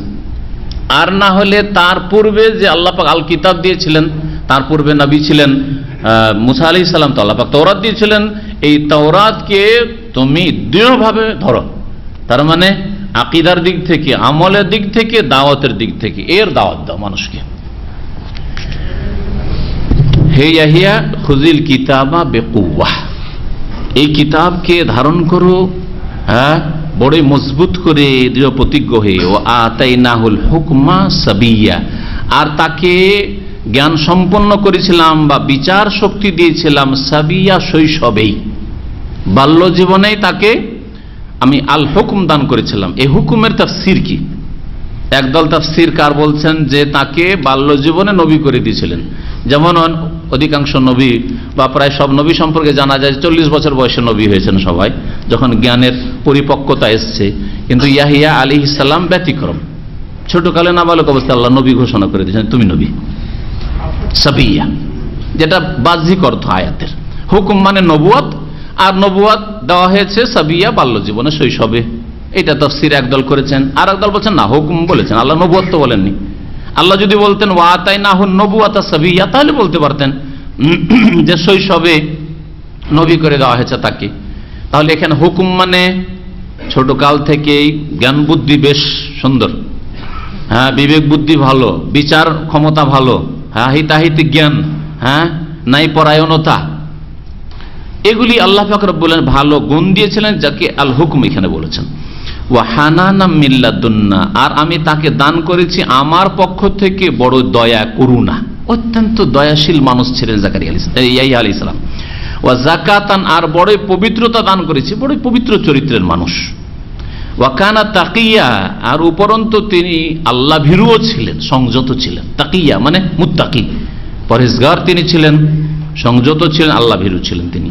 ওয়া বাররাম বিওয়ালিদাইহি, এবং এই ইয়াহিয়া তার মাতা পিতার সাথে সদয় ছিল। আল্লাহ পাকের ঘোষণা। ইয়াহিয়া আলাইহিস সালাম কি ছিলেন? ওয়ালিদাই, ওয়ালিদাই মানে দুই, কি প্যারেন্টস, মাতা পিতা, মাতা পিতার সাথে তিনি সদয় ছিলেন। ওয়ালাম ইয়াকুন জাব্বারান আসিয়া, পজিটিভ এগুলো বলার পর, ইতিবাচক বলার পর, যেগুলো ভালো গুণ ওগুলো বলার পরে খারাপ গুণ তার মধ্যে ছিল না। ওয়ালাম ইয়াকুন জাব্বারান, আর তিনি উদ্ধত ছিলেন না, অহংকারীও ছিলেন না, দাম্ভিক ছিলেন না। জব্বার দাম্ভিক, উদ্ধত। আসিয়া, আর নাফরমানও ছিলেন না, যে আল্লাহ নাফরমানি করবেন, বাপমান নাফরমানি করবেন, এইরকমও ছিলেন না তিনি, অহংকারী ছিলেন না। ওয়া সালামুন আলাইহি ইয়াউমা উলিদা ওয়া ইয়াউমা ইয়ামুতু ওয়া ইয়াউমা ইউবআসু হাইয়া, আর তার প্রতি শান্তির ধারা বর্ষিত হোক যেই দিন, ইয়াউমা উলিদা, যেই দিন এই ইয়াহিয়া জন্ম নিয়েছে, ওলিদা, ওয়া ইয়াউমা ইয়ামুতু, যেই দিন ইন্তেকাল করবে বা করেছে, আল্লাহ পাকের ঘোষণা, আল্লাহ পাক বলছেন ইন্তেকাল করবে। ওয়া ইয়াউমা ইউবআসু হাইয়া, আর যেই দিন তাকে জীবন্ত করে উঠানো হবে, তার পুনরুত্থান হবে। আল্লাহ পাক তিনটি দিনের কথা বলেছেন। একটা দিন কি? যেই দিন তার জন্ম হয়েছে। আর একটা দিন কি? যেই দিন মওত। হ্যাঁ, ইয়ামুতু, তাহলে বোঝা গেল যে নবী রাসূলগণ মারা যান, না যান না? হ্যাঁ, এটা হচ্ছে কোরআনে কারীমের কথা, এটা হচ্ছে দ্বীন ইসলামের কথা। পক্ষান্তরে বিদআতীদের কথা হচ্ছে হায়াতুন নবী, নবী বেঁচে আছেন, নবীরা মরেন না। হ্যাঁ, ইয়ামুতু, বুঝেন না? মাতা ইয়ামুতু মানে, তাহলে বোঝা গেল যে ইয়াহিয়া আলাইহিস সালাম নবী হইলেও মারা গেছেন ইয়াউমা ইয়ামুতু। আর নবীদেরকেও আবার কবর থেকে উঠানো হবে, ওয়া ইউবাসু হাইয়্যা। হ্যাঁ, আল্লাহ পাক রব্বুল আবার জীবন দান করবেন আর তাদেরকে উঠানো হবে, হাসর মাঠে তারা উঠে আসবেন। এখানে আল্লাহ পাক তিনটি দিনের কথা কেন বলেছেন, এর হিকমত, এর রহস্য সম্পর্কে তাফসীরকারগণ বলছেন যে তিনটে দিন, এই যে তিনটি দিনের কথা বলা হয়েছে, এই দিনগুলিতে মানুষ সবচাইতে বেশি বিব্রত আর বিচলিত অবস্থায়, পেরেশান অবস্থায় থাকে। একটা দিন হচ্ছে যেই দিন মায়ের পেট থেকে দুনিয়া ভূমিষ্ঠ হয়ে আসে, বাচ্চা কোহা কোহা কোহা করে কান্না করে না? কেন? মায়ের পেটে ছিল, সেখানে থাকতে অভ্যস্ত হয়ে গেছে, শান্তি তার ছিল সেখানে। দুনিয়ায় নতুন জগতে যখন এসছে অশান্তি লাগছে, ভালো লাগছে না, অশান্তি। যদিও হাদিসে আরেকটা এর ব্যাখ্যা এসছে যে শয়তান আঘাত করে। হ্যাঁ, আর এই আঘাত থেকে ঈসা আলাইহিস সালামকে শুধু নিরাপদ রাখা হয়েছিল, কিন্তু অশান্তি তার। নতুন জগতে যখন পদার্পণ করছে, অশান্তি, অশান্তি, মনে শান্তি পাচ্ছে না, যার ফলে কান্না করছে, যার ফলে কান্না করছে। নতুন জায়গায় গেলে পেরেশানি হয়, এর উদাহরণ একটা দেব ইনশাআল্লাহ। আর যেই দিন মারা যাবে, দুনিয়ায় থাকতে থাকতে অভ্যাস হয়ে গিয়েছিল, দুনিয়াকে এমন কামড়ে ধরেছে দুনিয়াদাররা, আর দিনদার হলো কামড়িয়ে না ধরলো, দুনিয়ায় থাকতে অভ্যস্ত, বিবি আছে, ছেলে মেয়েরা আছে, দোস্ত বন্ধুরা আছে, দিনী ভাইয়েরা আছে, নেক লোকেরা আছে, আলেম ওলামা আছেন, পরেশগার লোকেরা আছে, সবার সাথে থাকছি। যেই দিন যেতে হবে বড়ই কষ্টকর। নতুন জগতে যখন পদার্পণ, ইল্লিনে আর সিজ্জিনে হইলে তো আরো কঠিন ব্যাপার। একটু মওতের সময় কষ্ট লাগবে, যে হাই মওতের তিক্ততা আছে, মওতের তিক্ততা, হাজিমুল লাজ্জাত, দুনিয়ার সমস্ত স্বাদকে ধূলিসাৎ করে দিবে, ধ্বংস করে দিবে এই মওত। আকসিরু যিকরা হাজিমিল লাজ্জাত, নবী করিম সাল্লাল্লাহু আলাইহি ওয়াসাল্লাম বলেছেন যে দুনিয়ার সমস্ত স্বাদকে ধ্বংসকারীকে বেশি বেশি স্মরণ করবে আল মওত, অর্থাৎ মওতকে স্মরণ করবে, যে মরতে হবে, হঠাৎ এক্ষুনি মওত আসতে পারে, হঠাৎ আজকে আমার শেষ হইতে পারে।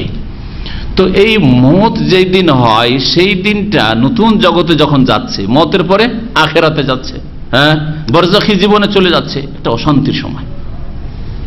হাই কি হবে, হাই কি হবে, একটা অশান্তির সময়।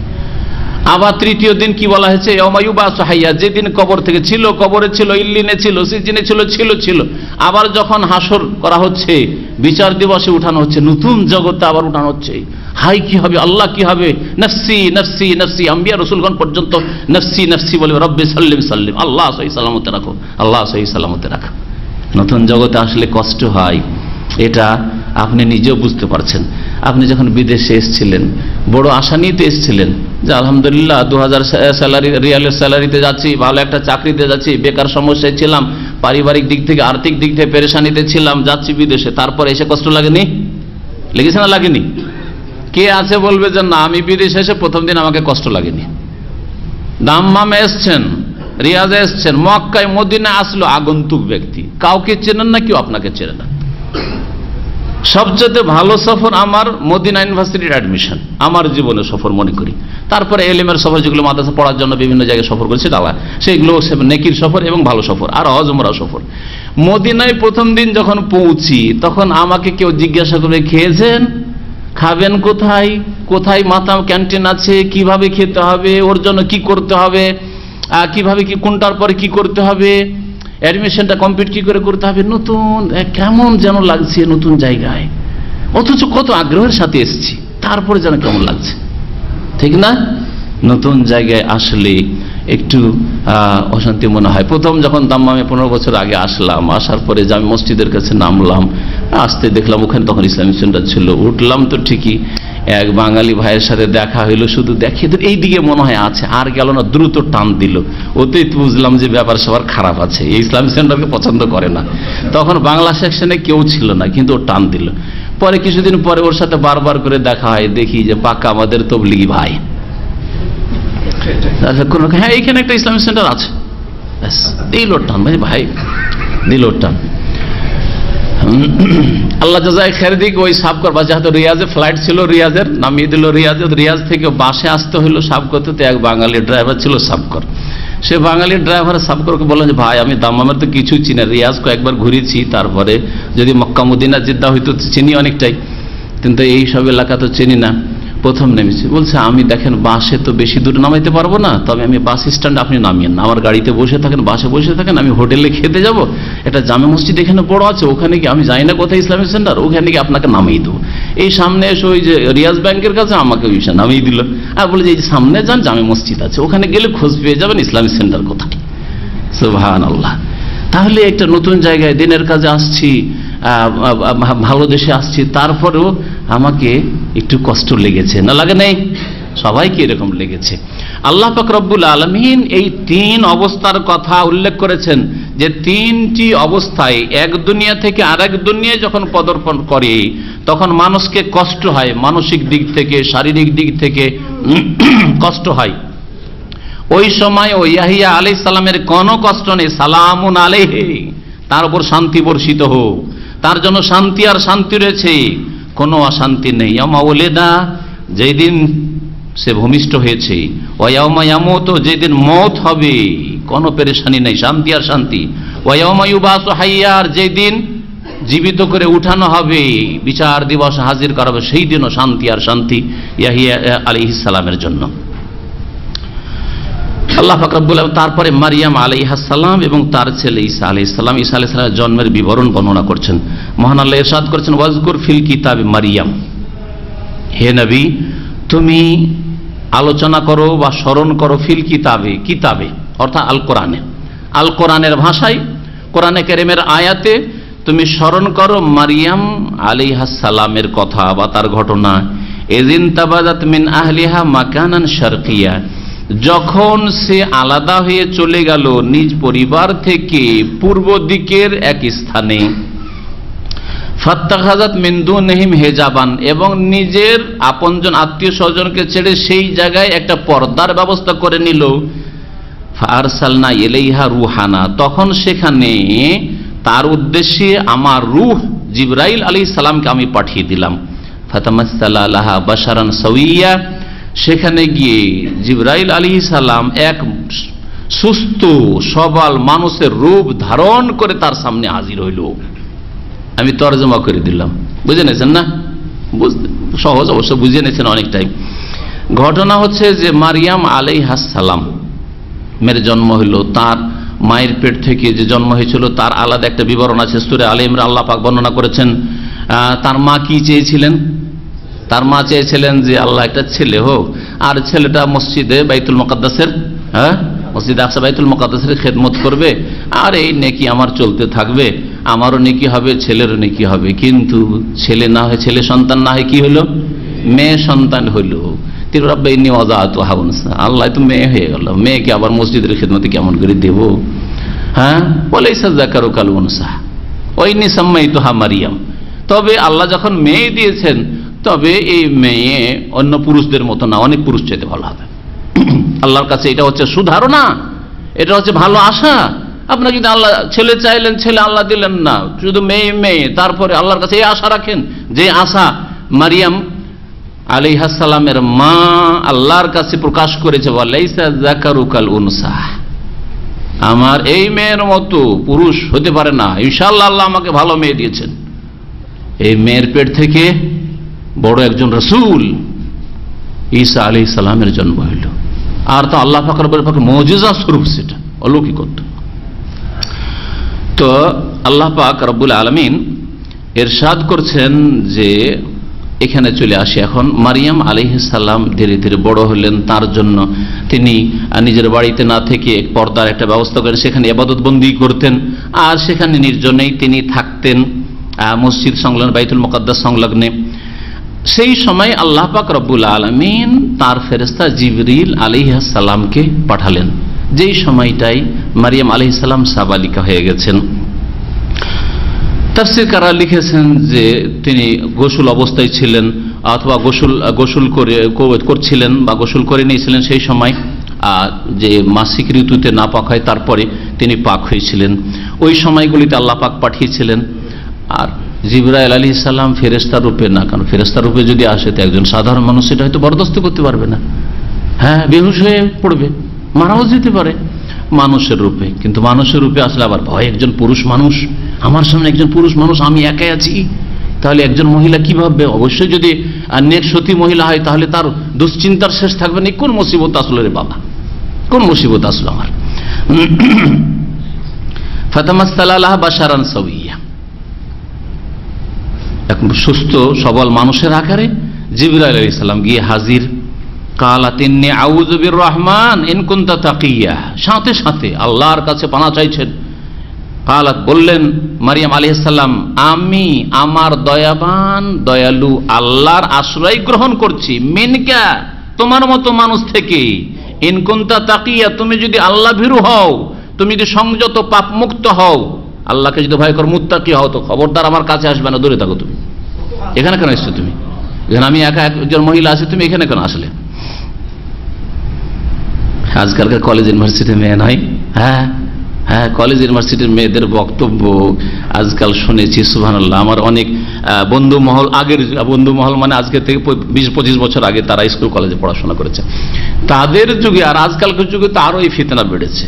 বলছে আরে এটা বন্ধু না থাকলে হয়, যার বন্ধু নেই তার আছেই বাকি। এক যুবতীর যদি কোনো বয়ফ্রেন্ড না থাকে তা আছেই বাকি তার, আর যদি এক যুবকের যদি বান্ধবী না থাকে তা আছেই বাকি।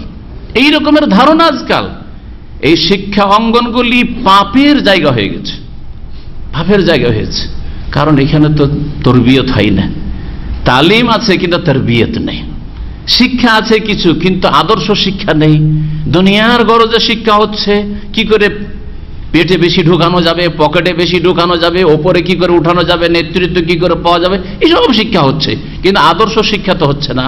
সেই বাসে তো না আল্লাহর কথা শেখানো হচ্ছে, না পরকালের কথা শেখানো হচ্ছে, না তাকওয়ার কথা শেখানো হচ্ছে, না জবাবদেহির কথা শেখানো হচ্ছে, না আখিরাতের কথা শেখানো হচ্ছে, না জান্নাত জাহান্নামের কথা শেখানো হচ্ছে, যার ফলে অসৎ অসতী তৈরি হচ্ছে।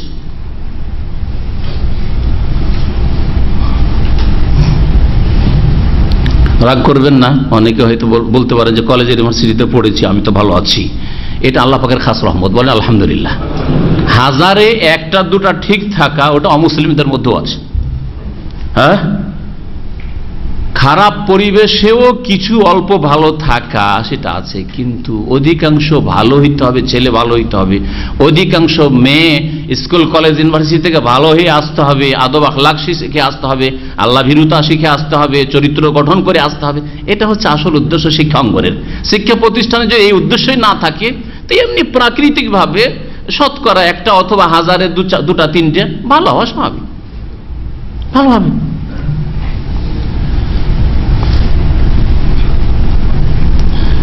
আল্লাহ পাক রব্বুল আলামিন ইরশাদ করছেন যে জিবরাইল আলাইহিস সালাম তখন বলে উঠলেন, কালা ইন্নামা আনা রাসূল রাব্বিক, দেখো আমি কোনো পরপুরুষ নই। ফেরেশতাদের কোনো যৌন চাহিদাই নেই, আল্লাহ পাক ওটা রাখেনি। কারো যৌন চাহিদা থাকলেই না ফিতনার আশঙ্কা আছে, ফিতনার আশঙ্কা আছে এই জন্য হিজাব করতে হবে। যতই বড় আল্লাহর ওলি হয়ে যান না কেন, আর যতই বড় সাহাবী জালিলুল কাদার সাহাবী আর তাবি আর মুহাদ্দিস ইমাম বুখারী আর ইমাম আবু হানিফা হয়ে যান না কেন, যতই বড় আলেমে দ্বীন আর দ্বীনের দায়ী হয়ে যান না কেন, তারপরেও যেহেতু আল্লাহ পাক এই খিদা যৌন ক্ষুধা দিয়েছেন, সুতরাং আপনার সামনে অপর মহিলাদের হিজাব হইতে হবে, আমার সামনে অপর মহিলাদের হিজাব হইতে হবে, ফরজ। এই কথা বললে হবে না যে শেখ তো আল্লাহর লোক, আরে তো বৃদ্ধ মানুষ, আল্লাহর ওলি মানুষ, পরেশগার তাহাজ্জুদ গুজার মানুষ, অসুবিধা কি? হ্যাঁ আমার বিবি গেল সালাম দোয়া একটু করলো, অসুবিধাটা কি? না, এইসব ফিতনার রাস্তা। আল্লাহর ওলিও কখনো শয়তানের ওলি হয়ে যেতে পারে। যেই ব্যক্তি আজকে আল্লাহর ওলি দেখছেন সে কালকে শয়তানের ওলি হয়ে যেতে পারে, সে চরিত্রহীন হয়ে যেতে পারে। আল্লাহ কি কোনো নিশ্চয়তা দিয়েছেন যে শেষ মত পর্যন্ত সে সৎ জীবন যাপন করবে? কখনো না। তাহলে ফিতনা থেকে বাঁচাতে হবে, ছেলেদেরকেও ফিতনা থেকে বাঁচাতে হবে, মেয়েদেরকেও ফিতনা থেকে বাঁচাতে হবে। কিন্তু ফেরেশতা ব্যতিক্রম, আল্লাহ পাক ফেরেশতাদেরকে আল্লাহ লা ইউযাক্কিরু কোন লিঙ্গই দেননি আল্লাহ পাক রব্বুল আলামিন, মুযাক্কিরুন ওয়া মুসান্না। মেয়ের যেমন একজন মেয়ের যুবতীর যুবকের দিকে চাহিদা সেটাও নেই, আর একজন যুবকের যেমন যুবতীর দিকে চাহিদা সেটাও নেই। আল্লাহ পাক এই ক্ষমতাই দেননি বা এই গুণই দেননি, বৈশিষ্ট্য দেননি ফেরেশতাদের। বললেন ফেরেশতা, ইন্নামা আনা রাসূল রব্বিকি, আমি হে মারিয়াম তোমার রবের পক্ষ থেকে দূত হয়ে এসেছি, রাসূল, বার্তা নিয়ে এসেছি। লে আহাবা লাকে গোলামান জাকিয়া, তোমাকে পাক পবিত্র সন্তান দেওয়ার উদ্দেশ্যে, দান করার উদ্দেশ্যে। তো দানকারী কে? আল্লাহ। কিন্তু ভাষা, বাহ্যিক ভাষা হচ্ছে, মনে হচ্ছে যে আমি তোমাকে দেওয়ার জন্য এসেছি।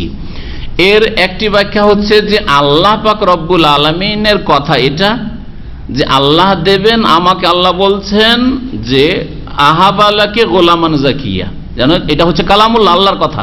আল্লাহ বলছেন যে তোমাকে পাক পবিত্র সন্তান দেব। অথবা এখানে কিছু কিছু অনুবাদক তাফসীরকারগণ এইভাবে বলেছেন যে তোমাকে আমি সুসংবাদ দিতে এসেছি আল্লাহর পক্ষ থেকে নেক সন্তান দানের। আল্লাহ নেক সন্তান দান করবেন, তার সুসংবাদ দাতা হিসাবে এসেছি, দানকারী হিসাবে নয়। আর জিবরাইল আলাইহিস সালাম সুসংবাদ দিতে এসেছিলেন।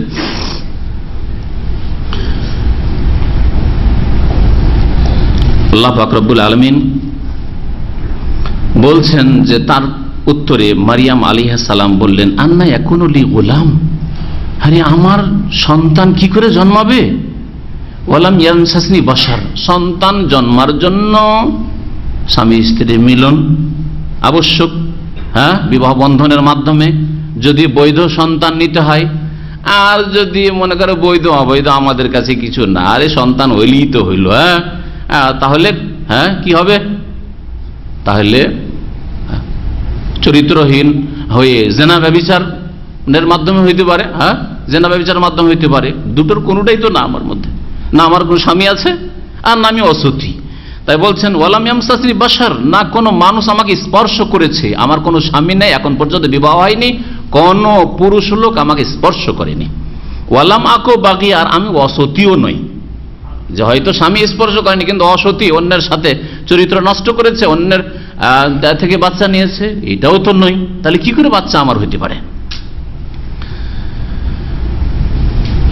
এই সময় জিবরাইল আলাইহিস সালাম ফুঁক দিয়েছিলেন মারিয়াম আলাইহিস সালামের বক্ষে, গেরেবানে ফুঁক দিয়েছিলেন, দূর থেকে ফুঁক দিয়েছিলেন। জি, এটা কোরআন এবং হাদিস দ্বারা প্রমাণিত, যেটা এখানে উল্লেখ করা হয়নি। কালা কাযালিকা ক্বালা রাব্বুক, তখন জিবরাইল আলাইহিস সালাম বলছেন যে কাযালিকা, এইভাবে আল্লাহ পাক এইভাবেই বলেছেন, এই কথাই বলেছেন, এই অবস্থায় দেবেন। এটা একটা কাযালিকা মানে এই অবস্থায় দেবেন। আর কেউ কেউ তাফসীর করেছেন, আর এটা মনে হয় বেশি ভালো, কাযালিকা মানে কথা বটে ঠিক, মানে তোমার কথা বটে, তোমার কথাটা ঠিক। কাযালিকা আসল ব্যাপারটা এইরকমই যে একজন মহিলাকে যদি তার স্বামী স্পর্শ না করে অথবা তার সে যদি অসতী না হয় তাহলে কখনো সন্তান জন্মাতে পারে না। কাযালিকা কথা এটাই, কিন্তু তুমি ব্যতিক্রম। কালা রব্বুকে, তোমার প্রতিপালক বলছেন হুয়া আলাইয়া হাইয়িন, এটা আমার জন্য সহজ। বিনা স্বামীতে, হ্যাঁ, বৈধ অবৈধ কোনো মিলন নেই, আর সন্তান দেওয়া, ছেলে মেয়ে দেওয়া, এটা আমার জন্য সহজ, আল্লাহ বলে পাঠিয়েছেন, আল্লাহর পক্ষ থেকে তোমাকে জানাচ্ছি। ওয়ালিনাজআলাহু আয়াতাল লিন্নাস, আর যাতে করে এই ছেলেকে মানব জাতির জন্য নিদর্শন, মুজিজা বানানো যেতে পারে। আল্লাহ পাক একে মুজিজা, অলৌকিকত্ব, এর সৃষ্টিকে আল্লাহ মুজিজা, অলৌকিকত্ব বানাতে চান। ওয়া রাহমাতাম মিন্না, এবং আমার পক্ষ থেকে, অর্থাৎ আল্লাহর পক্ষ থেকে এটা রহমত স্বরূপ, ঈসা আলাইহিস সালামের সৃষ্টি রহমত স্বরূপ। ওয়া কানা আমরাম মাকদিয়া, আর এই এমন একটি বিষয়, আমর মানে বিষয়, এখানে আমরের দুটি অর্থ হয়, একটা হচ্ছে বিষয় বস্তু, আর একটা হচ্ছে নির্দেশ। এখানে বিষয় বা বস্তুর অর্থে রয়েছে, এটা এমন একটা বিষয় মাকদিয়া, যার চূড়ান্ত সিদ্ধান্ত হয়ে গেছে, ফয়সালা হয়ে গেছে। কাযা ইয়াকজি মানে ফয়সালা করা, মাকদিয়া ইসম মাফউলের সিগা, মানে এমন একটা বিষয় যার চূড়ান্ত ফয়সালা হয়ে গেছে। আল্লাহ পাক তোমাকে ছেলে দেবেন, তোমার গর্ভে আল্লাহ ছেলে দিতে চান। ফাহামালাতহু, তারপরে গর্ভধারণ করলেন মারিয়াম আলাইহিস সালাম। ফান্তাবাযাত বিহি মাকানান কাসিয়া, গর্ভধারণ করার পরে পেরেশানির শেষ নেই। থাকবেন কি করে এই সমাজে, সমাজের লোকই কি বলবে, না সমাজের লোক থেকে একটু দূরে কোথাও বসবাস করি, লোকজনের চোখের আড়ালে থাকি, যাতে লোকজনের গঞ্জনা, লোকজনের ভর্ৎসনা, এসব থেকে, লোকজনের সমালোচনা, এসব থেকে দূরে থাকি। মানুষ তো বাহ্যিকটা দেখবে, তাই না? আল্লাহ পাক রব্বুল আলামিন যে করছেন এটা, আর আল্লাহ পাক রব্বুল একাধিকবার করবেন না। আবার আজকাল কোন মহিলা যেন এরকম না হয়, হ্যাঁ, আজকাল যেন কোনো মহিলা এরকম না হয়, হ্যাঁ, হারাম করে বলছে যে হ্যাঁ এই তো আল্লাহর পক্ষ থেকে এটা। পীর সাহেব মুরিদ হইতে গেছে, মুরিদ হইতে গিয়ে আর এক মুরিদ হয়ে বসে আছে। হ্যাঁ, তো বলছে যে কোথা থেকে এটা হলো? বলছে যে আল্লাহ পাক যদি মারিয়ামকে দিতে পারেন তো আমাকে দিতে পারেন না, আমিও তো ইবাদতবন্দি খুব করি, জিকির করি আল্লাহর। আর বিদাতি জিকির করতে গিয়ে কোথা থেকে ও কেরামতি নিয়ে চলে এসছে, নাপাক কেরামতি। আল্লাহ পাক রব্বুল আলামিন একবার ব্যতিক্রম দেখিয়ে দিয়েছেন যে আমি যদি মনে করি যে পুরুষ নেই আর মহিলাও নেই, হ্যাঁ, স্ত্রী নেই, পুরুষ নেই, কেউ নেই, তাও সৃষ্টি করতে পারবো। করেছেন না করেননি? কাকে আল্লাহ সৃষ্টি করেছেন? আদম আলাইহিস সালাম। পুরুষ নেই, মহিলা নেই, কেউ নেই, আদম আলাইহিস সালামকে আল্লাহ শুধু মাটি দিয়ে সৃষ্টি করলেন। তারপর আল্লাহ বলছেন আমি যদি মনে করি যে পুরুষ আছে স্ত্রী নেই, তাও সৃষ্টি করতে পারবো। তাও একবার দেখিয়ে দিলেন, দুইবার করেন, একবার দেখালেন। কাকে? হাওয়া আলাইহিস সালামকে সৃষ্টি করে। পুরুষ তো আছে, মানে আদম আলাইহিস সালাম ছিলেন তার আগে, কিন্তু আর কোনো মহিলার তো নেই। কোনো মহিলার পেট থেকে তো হাওয়া পয়দা হননি, হাওয়াকে আল্লাহ পয়দা করে দিলেন। হ্যাঁ, আর তারপর আরেকটা বাকি আছে। হ্যাঁ, কি?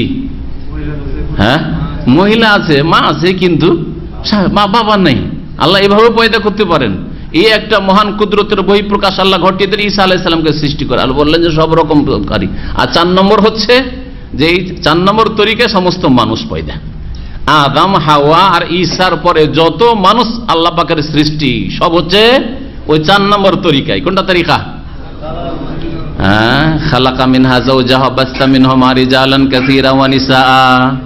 আল্লাহ বলছেন যে একজন পুরুষ একজন নারী তৈরি করলেন, তারপরে অবাস্তা মিনহুমা, আর ওই দুইজনের মাধ্যমে, বাপ মা স্বামী স্ত্রীর মাধ্যমে ছড়িয়ে দিলেন আল্লাহ পাক রব্বুল আলামিন পৃথিবীতে রিজালান কাসীরা, বহু পুরুষ মানুষ, ওয়া নিসা, আর বহু মহিলা আল্লাহ ছড়িয়ে দিলেন।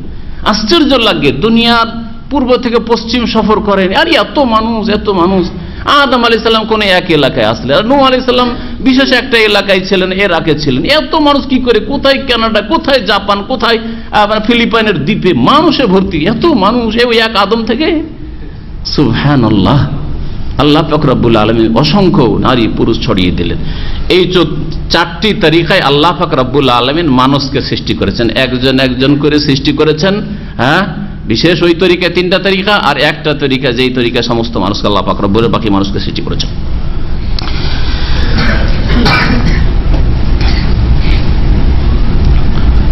মহান আল্লাহ ইরশাদ করেছেন ফাহামালাতু, গর্ভধারণ করলেন, ফান্তাবাজাত বিহি মাকানান কাসিয়া, তারপরে তিনি পৃথক হয়ে গেলেন। ইন্তাবাজা, আলাদা হয়ে গেলেন, এক সাইডে হয়ে গেলেন, পৃথক হয়ে গেলেন তাকে নিয়ে, মানে ওই গর্ভ নিয়ে, পেটে বাচ্চা নিয়ে, মাকানান কাসিয়া, দূরের এক স্থানে, দূরবর্তী স্থানে। কাসিয়ান এখান থেকে হচ্ছে আকসা, মসজিদ আকসা, দূরের স্থানে তিনি চলে গেলেন, যেন লোকজনের নজরে না পড়ে, লোকজন কিছু না বলতে পারে। ফাজাআহাল মাখাযু ইলা জিযইন নাখলা, তারপরে তাকে নিয়ে আসলো প্রসব বেদনা। মাখাদ মানে হচ্ছে প্রসব বেদনা, বাচ্চা ভূমিষ্ঠ হওয়ার পূর্বে যে ব্যথা উঠে, এটাকে বলা হয় আরবি ভাষায় মাখাদ বলা হয়।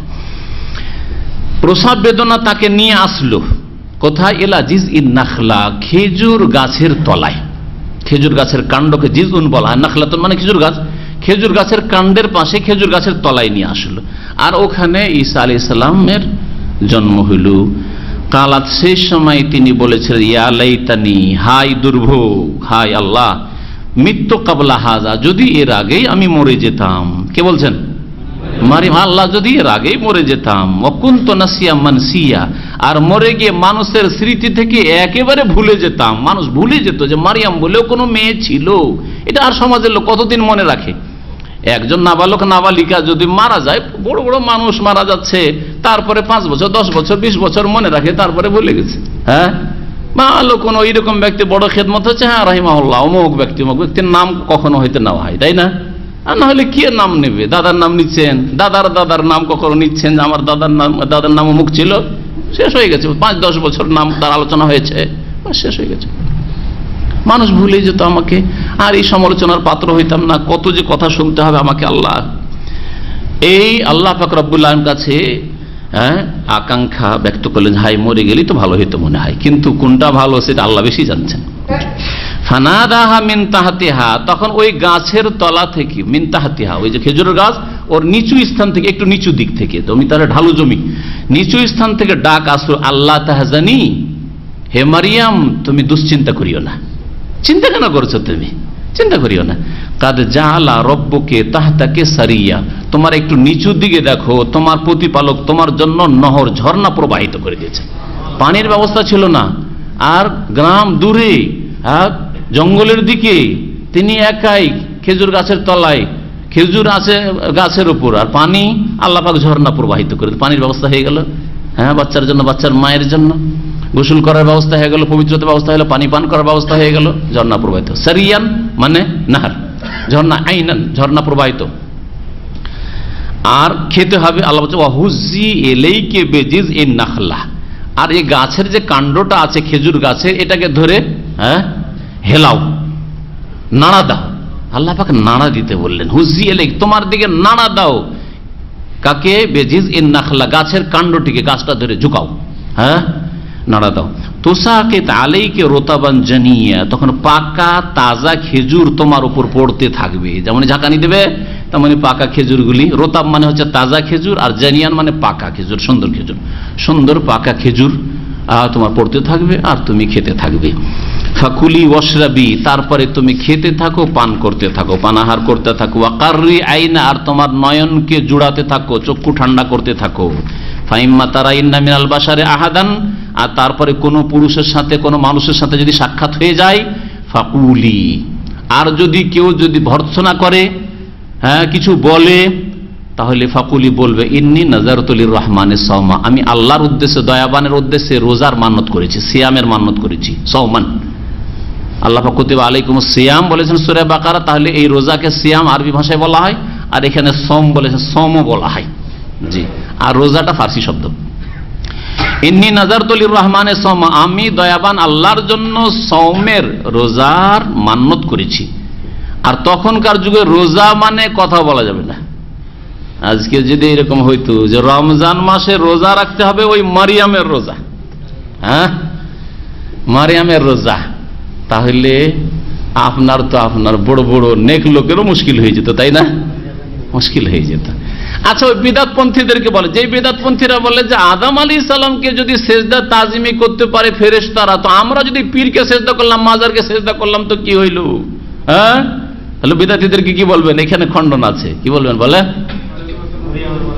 আরে মারিয়াম আলাইহিস সালাম মুখ বন্ধ করে রোজা রেখেছেন, তোমরাও রোজার দিনে একটাই বিদাতি মোল্লারা সব এই কুলখানি আর বিদাত মিলাদ খানি আর এই যারা সব কবর মাজারের ব্যবসা করছো, পীর মুরিদের ব্যবসা করছো, খবরদার তো রোজার অবস্থা একটা কথা বলবে না, মারিয়ামের রোজা রাখো, দেখবে সুবিধাবাদী শুধু ওই ফেরেশতাদের সেজদাটা নিয়ে পীরকে সেজদা করে কবর মাজারে সেজদা করবে, তাই না? আর মারিয়ামের রোজা নিতে হবে না। তাহলে মারিয়ামের রোজাটা আগে ধর্ম নেব না, আমাদের ধর্মের রোজাতে কথা বলা আছে। তা আমিও বলবো যে সেজদাটা ছিল ওই আদম আলাইহিস সালাম যুগে, আরো আগের যুগে। আর মুহাম্মদ রাসূলুল্লাহ সাল্লাল্লাহু আলাইহি ওয়াসাল্লাম যে দিন, পূর্ণাঙ্গ দিন নিয়ে, দিনে কামেল নিয়ে এসেছেন, সেই দিনে আল্লাহ ছাড়া কাউকে সেজদা করা নাই, আল্লাহ ছাড়া কাউকে সেজদা করা নাই।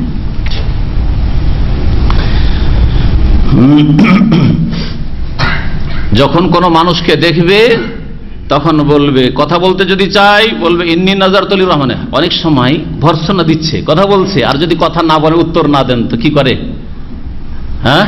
জবাব সরে না, কথা বলতে পারে না, লজ্জা লাগে না, কি কাজ করে এসছো, এরাও তো বলতে পারে। তখন কি করবে? ইশারা করবে যে আমি রোজা রেখেছি, রোজা রেখেছি, সুতরাং কথা বলা যাবে না। ইন্নী নাযারাতুলির রহমান, ইশারাতে কথা বলবে যে আমি, ইশারা করলে বোঝা যায় যে আমি রোজা আছি। কেউ খেতে বলছে, বুঝতে পারছি আমি খাবো না, রোজায় আছি। ফালান উকাল্লিমাল ইয়াওমা ইনসিয়া, সুতরাং আজকে কোনো মানুষের সাথে কথা বলবো না। ইনসিয়া, ইনসান, কোনো মানুষের সাথে কথা বলবো না, কথা বলা যাবে না। তাহলে বোঝা গেল তখনকার রোজা কত কষ্টকর ছিল। বলেন আলহামদুলিল্লাহ যে রোজার অবস্থায় জায়েজ কথা আল্লাহ বলা জায়েজ করেছেন, ভালো কথা বলতে পারেন, বৈধ কথা পর্যন্ত বলতে পারেন, হ্যাঁ, নাজায়েজ কথা বলবেন না, গান বলবেন না, হ্যাঁ, অশ্লীল কথা বলবেন না, গাল বলবেন না, গীবত বলবেন না, চুগলখড়ি করবেন না, ঝগড়া বিবাদের কথা বলবেন না, ফিতনা লাগাবেন না। রোজার অবস্থায় এমন কোনো কথা বলবেন না যাতে আল্লাহ অসন্তুষ্ট হন, না তো রোজা কমজোর হয়ে যাবে। ফাআতাত বিহি কওমাহা, তারপরে নিজ সম্প্রদায়ের কাছে সেই শিশুকে নিয়ে আসলো।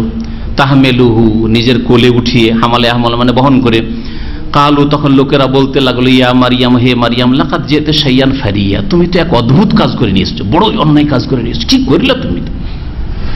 ফারিয়া, চরম অপরাধের কাজ করেছো তুমি। ইয়া উখতা হারুন, হে হারুনের বোন।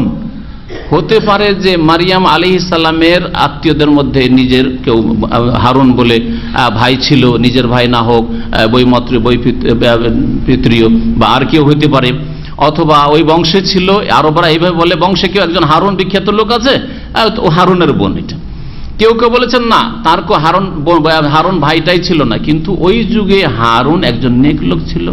আর কোন নেক মহিলা নেক পুরুষকে আরবরা কি বলে, এও এইরকমই, সুতরাং এ হচ্ছে হারুনের ভাই। যেমন আজকাল ওই যারা বেদিন লোক, তারা দাড়িওয়ালা লোকদেরকে, পরেশগার লোককে দেখলে বলে যে লাদেন, হ্যাঁ হ্যাঁ, না আল কায়দা, না হে বাংলা ভাই।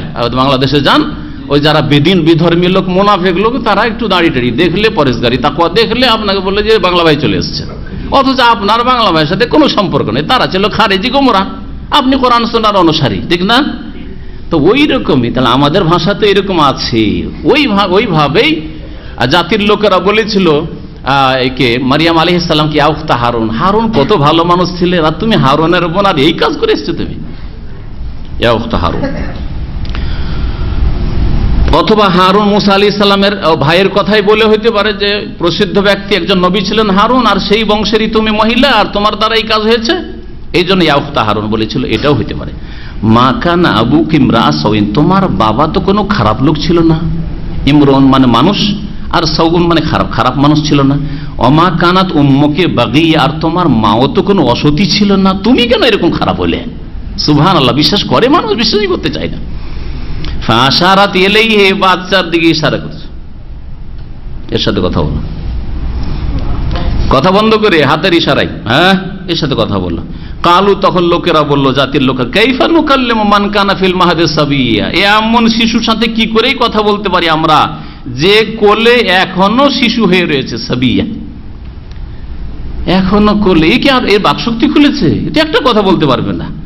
সাথে সাথে ঈসা আলাইহিস সালামের জবান খুলে গেল। আল্লাহু আকবার।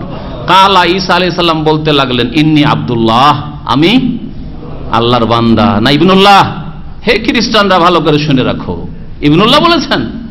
যদি আল্লাহর পুত্র হইতেন তাহলে সাথে সাথে ইন্নী ইবনুল্লাহ বলতেন। ইন্নী ইবনুল্লাহ বলেছেন, ইন্নী আব্দুল্লাহ, আমি আল্লাহ পাকের বান্দা, আল্লাহর গোলাম। গোলাম দাস কখনো পুত্র হয় না। কোন বাপ, আজকালকার বাপও নিজের ছেলেকে কখনো চাকর দেখতে চায় না, দাস গোলাম দেখতে চায় না, চায় নাকি? হ্যাঁ, ফাসেক পাপিষ্ট বাপও নিজের ছেলেকে কখনো গোলাম, চাকর, আমার বাড়ির গোলাম বলবে, এটা কখনো হইতে পারে না। আল্লাহ পাক রব্বুল আব্দুল্লাহ যখন বলেছেন তাকে, তার মানে তিনি আল্লাহর পুত্র নন। আতানি আল কিতাব, আমাকে আল্লাহ পাক আল কিতাব দিয়েছেন বা দেবেন, ইনজিল দেবেন। ওয়াজা আলানি নবী, আর আমাকে নবী করেছেন বা নবী করবেন, মানে আল্লাহ পাকের তকদিরে লেখা হয়ে গেছে নবী আমাকে করবেন। নিশ্চিত বিষয়, ভবিষ্যতে যা হবে সেই সম্পর্কে মাজির শেখা, পাস্ট টেন্স দিয়ে কোরআনে কারিমে বহু বিষয় উল্লেখ করা হয়েছে। কাদ আফলাহাল মুমিনুন, মুমিনরা পরিত্রাণ পেয়ে গেছে, পেয়ে গেছে না পাবে? পাবে। আফলাহা মাজির শেখা, ইউফলিহু তো বলেননি। তো এইরকমই এখানে ওয়াজা আলিন নবী, মানে আমাকে নবী করবেন। আতানিল কিতাব মানে সাউফা ইউতিনিল কিতাব, আমাকে আল্লাহ কিতাব দান করবেন। ওয়াজা আলানি মুবারাকান, আর আমাকে বরকতময় করেছেন, মুবারক মানুষ করে, আইন আমাকে যেখানেই থাকি না কেন। ওয়াউসানি বিস সালাতি ওয়াজ যাকাতি মা দুমতু হাইয়া, যতদিন আমি জীবিত থাকবো আমাকে সালাত এবং যাকাতের নির্দেশ দিয়েছেন। ঈসা আলাইহিস সালাম নামাজ পড়তেন, ঈসা আলাইহিস সালামও যাকাত দিতেন, আল্লাহ তাকে নির্দেশ দিয়েছেন। অবাররাম বিওয়ালিদাতি, আর আমার মায়ের সাথে আমি সদয়, আমার মায়ের সাথে সৎ ব্যবহারকারী। এখানে শুধু মায়ের কথা কেন উল্লেখ করলেন, অথচ ইহয়া আলাইহিস সালাম সম্পর্কে ওয়ালিদাইহি, মাতা পিতার কথা বলা হয়েছে। তার মানে ঈসা আলাইহিস সালামের কোন আব্বা ছিল না। অবাররাম বিওয়ালিদ ওয়ালাম ইয়াজআলনি জাব্বারান শাকিয়া, আর আমাকে আল্লাহ পাক রব্বুল আলামিন উদ্ধত বা অহংকারী, দাম্ভিক করেননি, শাকিয়া আর বদনসিবও করেননি, হতভাগাও করেননি। ওয়াসসালামু আলাইয়া, আমার প্রতি শান্তির ধারা বর্ষিত। ইয়াউমা ওয়ালিদতু, যেই দিন আমি পয়দা হয়েছি, জন্ম নিয়েছি। ওয়া ইয়াউমা আমুতু, যেই দিন আমি মৃত্যুবরণ করব। ওয়া ইয়াউমা ইউবআসু হাইয়া, আর যেই দিন আমাকে জীবন্ত করে উঠানো হবে।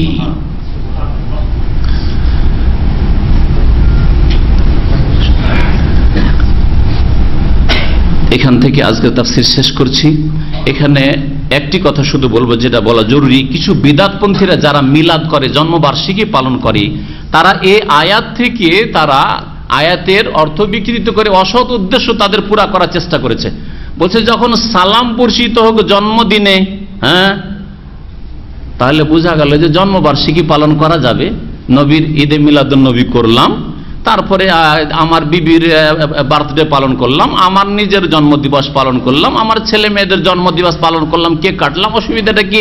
হ্যাঁ, দেখছেন যুক্তিটা? এর জবাব কিভাবে দেবেন? এর জবাবটা শুনে রাখেন। আল্লাহ পাক এই শান্তি শুধু জন্মের দিনে বলেননি, শান্তি কিসের দিনে বলেছেন? আরো যেই দিন মত হবে, ইয়াউমা আমুত, তাই না? ইয়াহিয়া আলাইহিস সালামের ক্ষেত্রেও আর ঈসা আলাইহিস সালামের ক্ষেত্রেও ইয়াউমা আমুত, যেই দিন মত হবে আর যেই দিন আমার পুনরুত্থান হবে। তাহলে কি এই বিদআতপন্থীরা যারা ঈদে মিলাদুন নবীর মিলাদ মাহফিল করে বা 12 রবিউল আউয়াল মিলাদ করে, তারা নবীর ওয়াফাতুন নবী মানাবে কি? ওয়াফাতুন নবীর উৎসব করবে কি? কারণ ওই দিনও তো সালাম তো শুধু জন্মদিবসে না।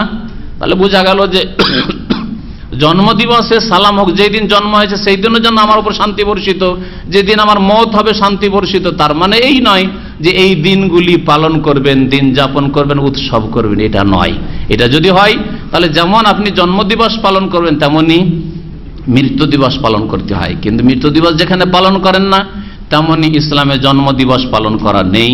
যদি থাকতো, নবী করিম সাল্লাল্লাহু আলাইহি ওয়াসাল্লাম নিজে তার জন্মদিবস পালন করতেন, অথবা তার খোলাফায়ে রাশিদিনরা করতেন, সাহাবায়ে কেরামরা করতেন, ইমাম আবু হানিফা, শাফি, মালিক, আহমদ করতেন, তারা কেউ করেননি। সুতরাং সেটা ইসলাম নয়। ঈদে মিলাদুন নবী ইসলাম নয়, বিদআত। হ্যাঁ, কারো জন্মবার্ষিকী পালন করা নিজের অথবা ছেলে মেয়েদের স্ত্রীর, এটা ইসলাম নয়। কোন নেতার জন্মবার্ষিকী পালন করা, জয়ন্তী পালন করা ইসলাম নয়। অল ইসলামিক প্রথা, বিজাতি সভ্যতা ইহুদি খ্রিস্টানদের কাছ থেকে নেওয়া হয়েছে। আল্লাহ পাক যেন আমাদের গুনাহ খাতা মাফ করে দেন, বুঝার তৌফিক দান করেন, কোরআন এবং হাদিস বুঝে তার প্রতি আমল করার তৌফিক দান করেন, রাসূলুল্লাহ সাল্লাল্লাহু আলাইহি ওয়াসাল্লাম আদর্শ মোতাবেক আমাদেরকে জীবন গড়ার তৌফিক দান করেন। আল্লাহ আমাদের যেন ভুল ভ্রান্তি মাফ করে দেন, আমাদের সকলকে জান্নাতুল ফিরদৌস দান করেন। আমাদের আত্মীয়স্বজন যারা ইন্তেকাল করেছেন, আল্লাহ পাক তাদের রুহের মাগফিরাত করেন। যেসব ভাই বোনেরা অসুস্থ রয়েছে, আল্লাহ পাক তাদেরকে যেন শিফা দান করেন, সুস্থতা দান করেন। সুবহান রাব্বিকা রাব্বিল ইজ্জাতি আম্মা ইয়াসিফুন ওয়া সালামুন আলাল মুরসালিন, আলহামদুলিল্লাহি রাব্বিল আলামিন।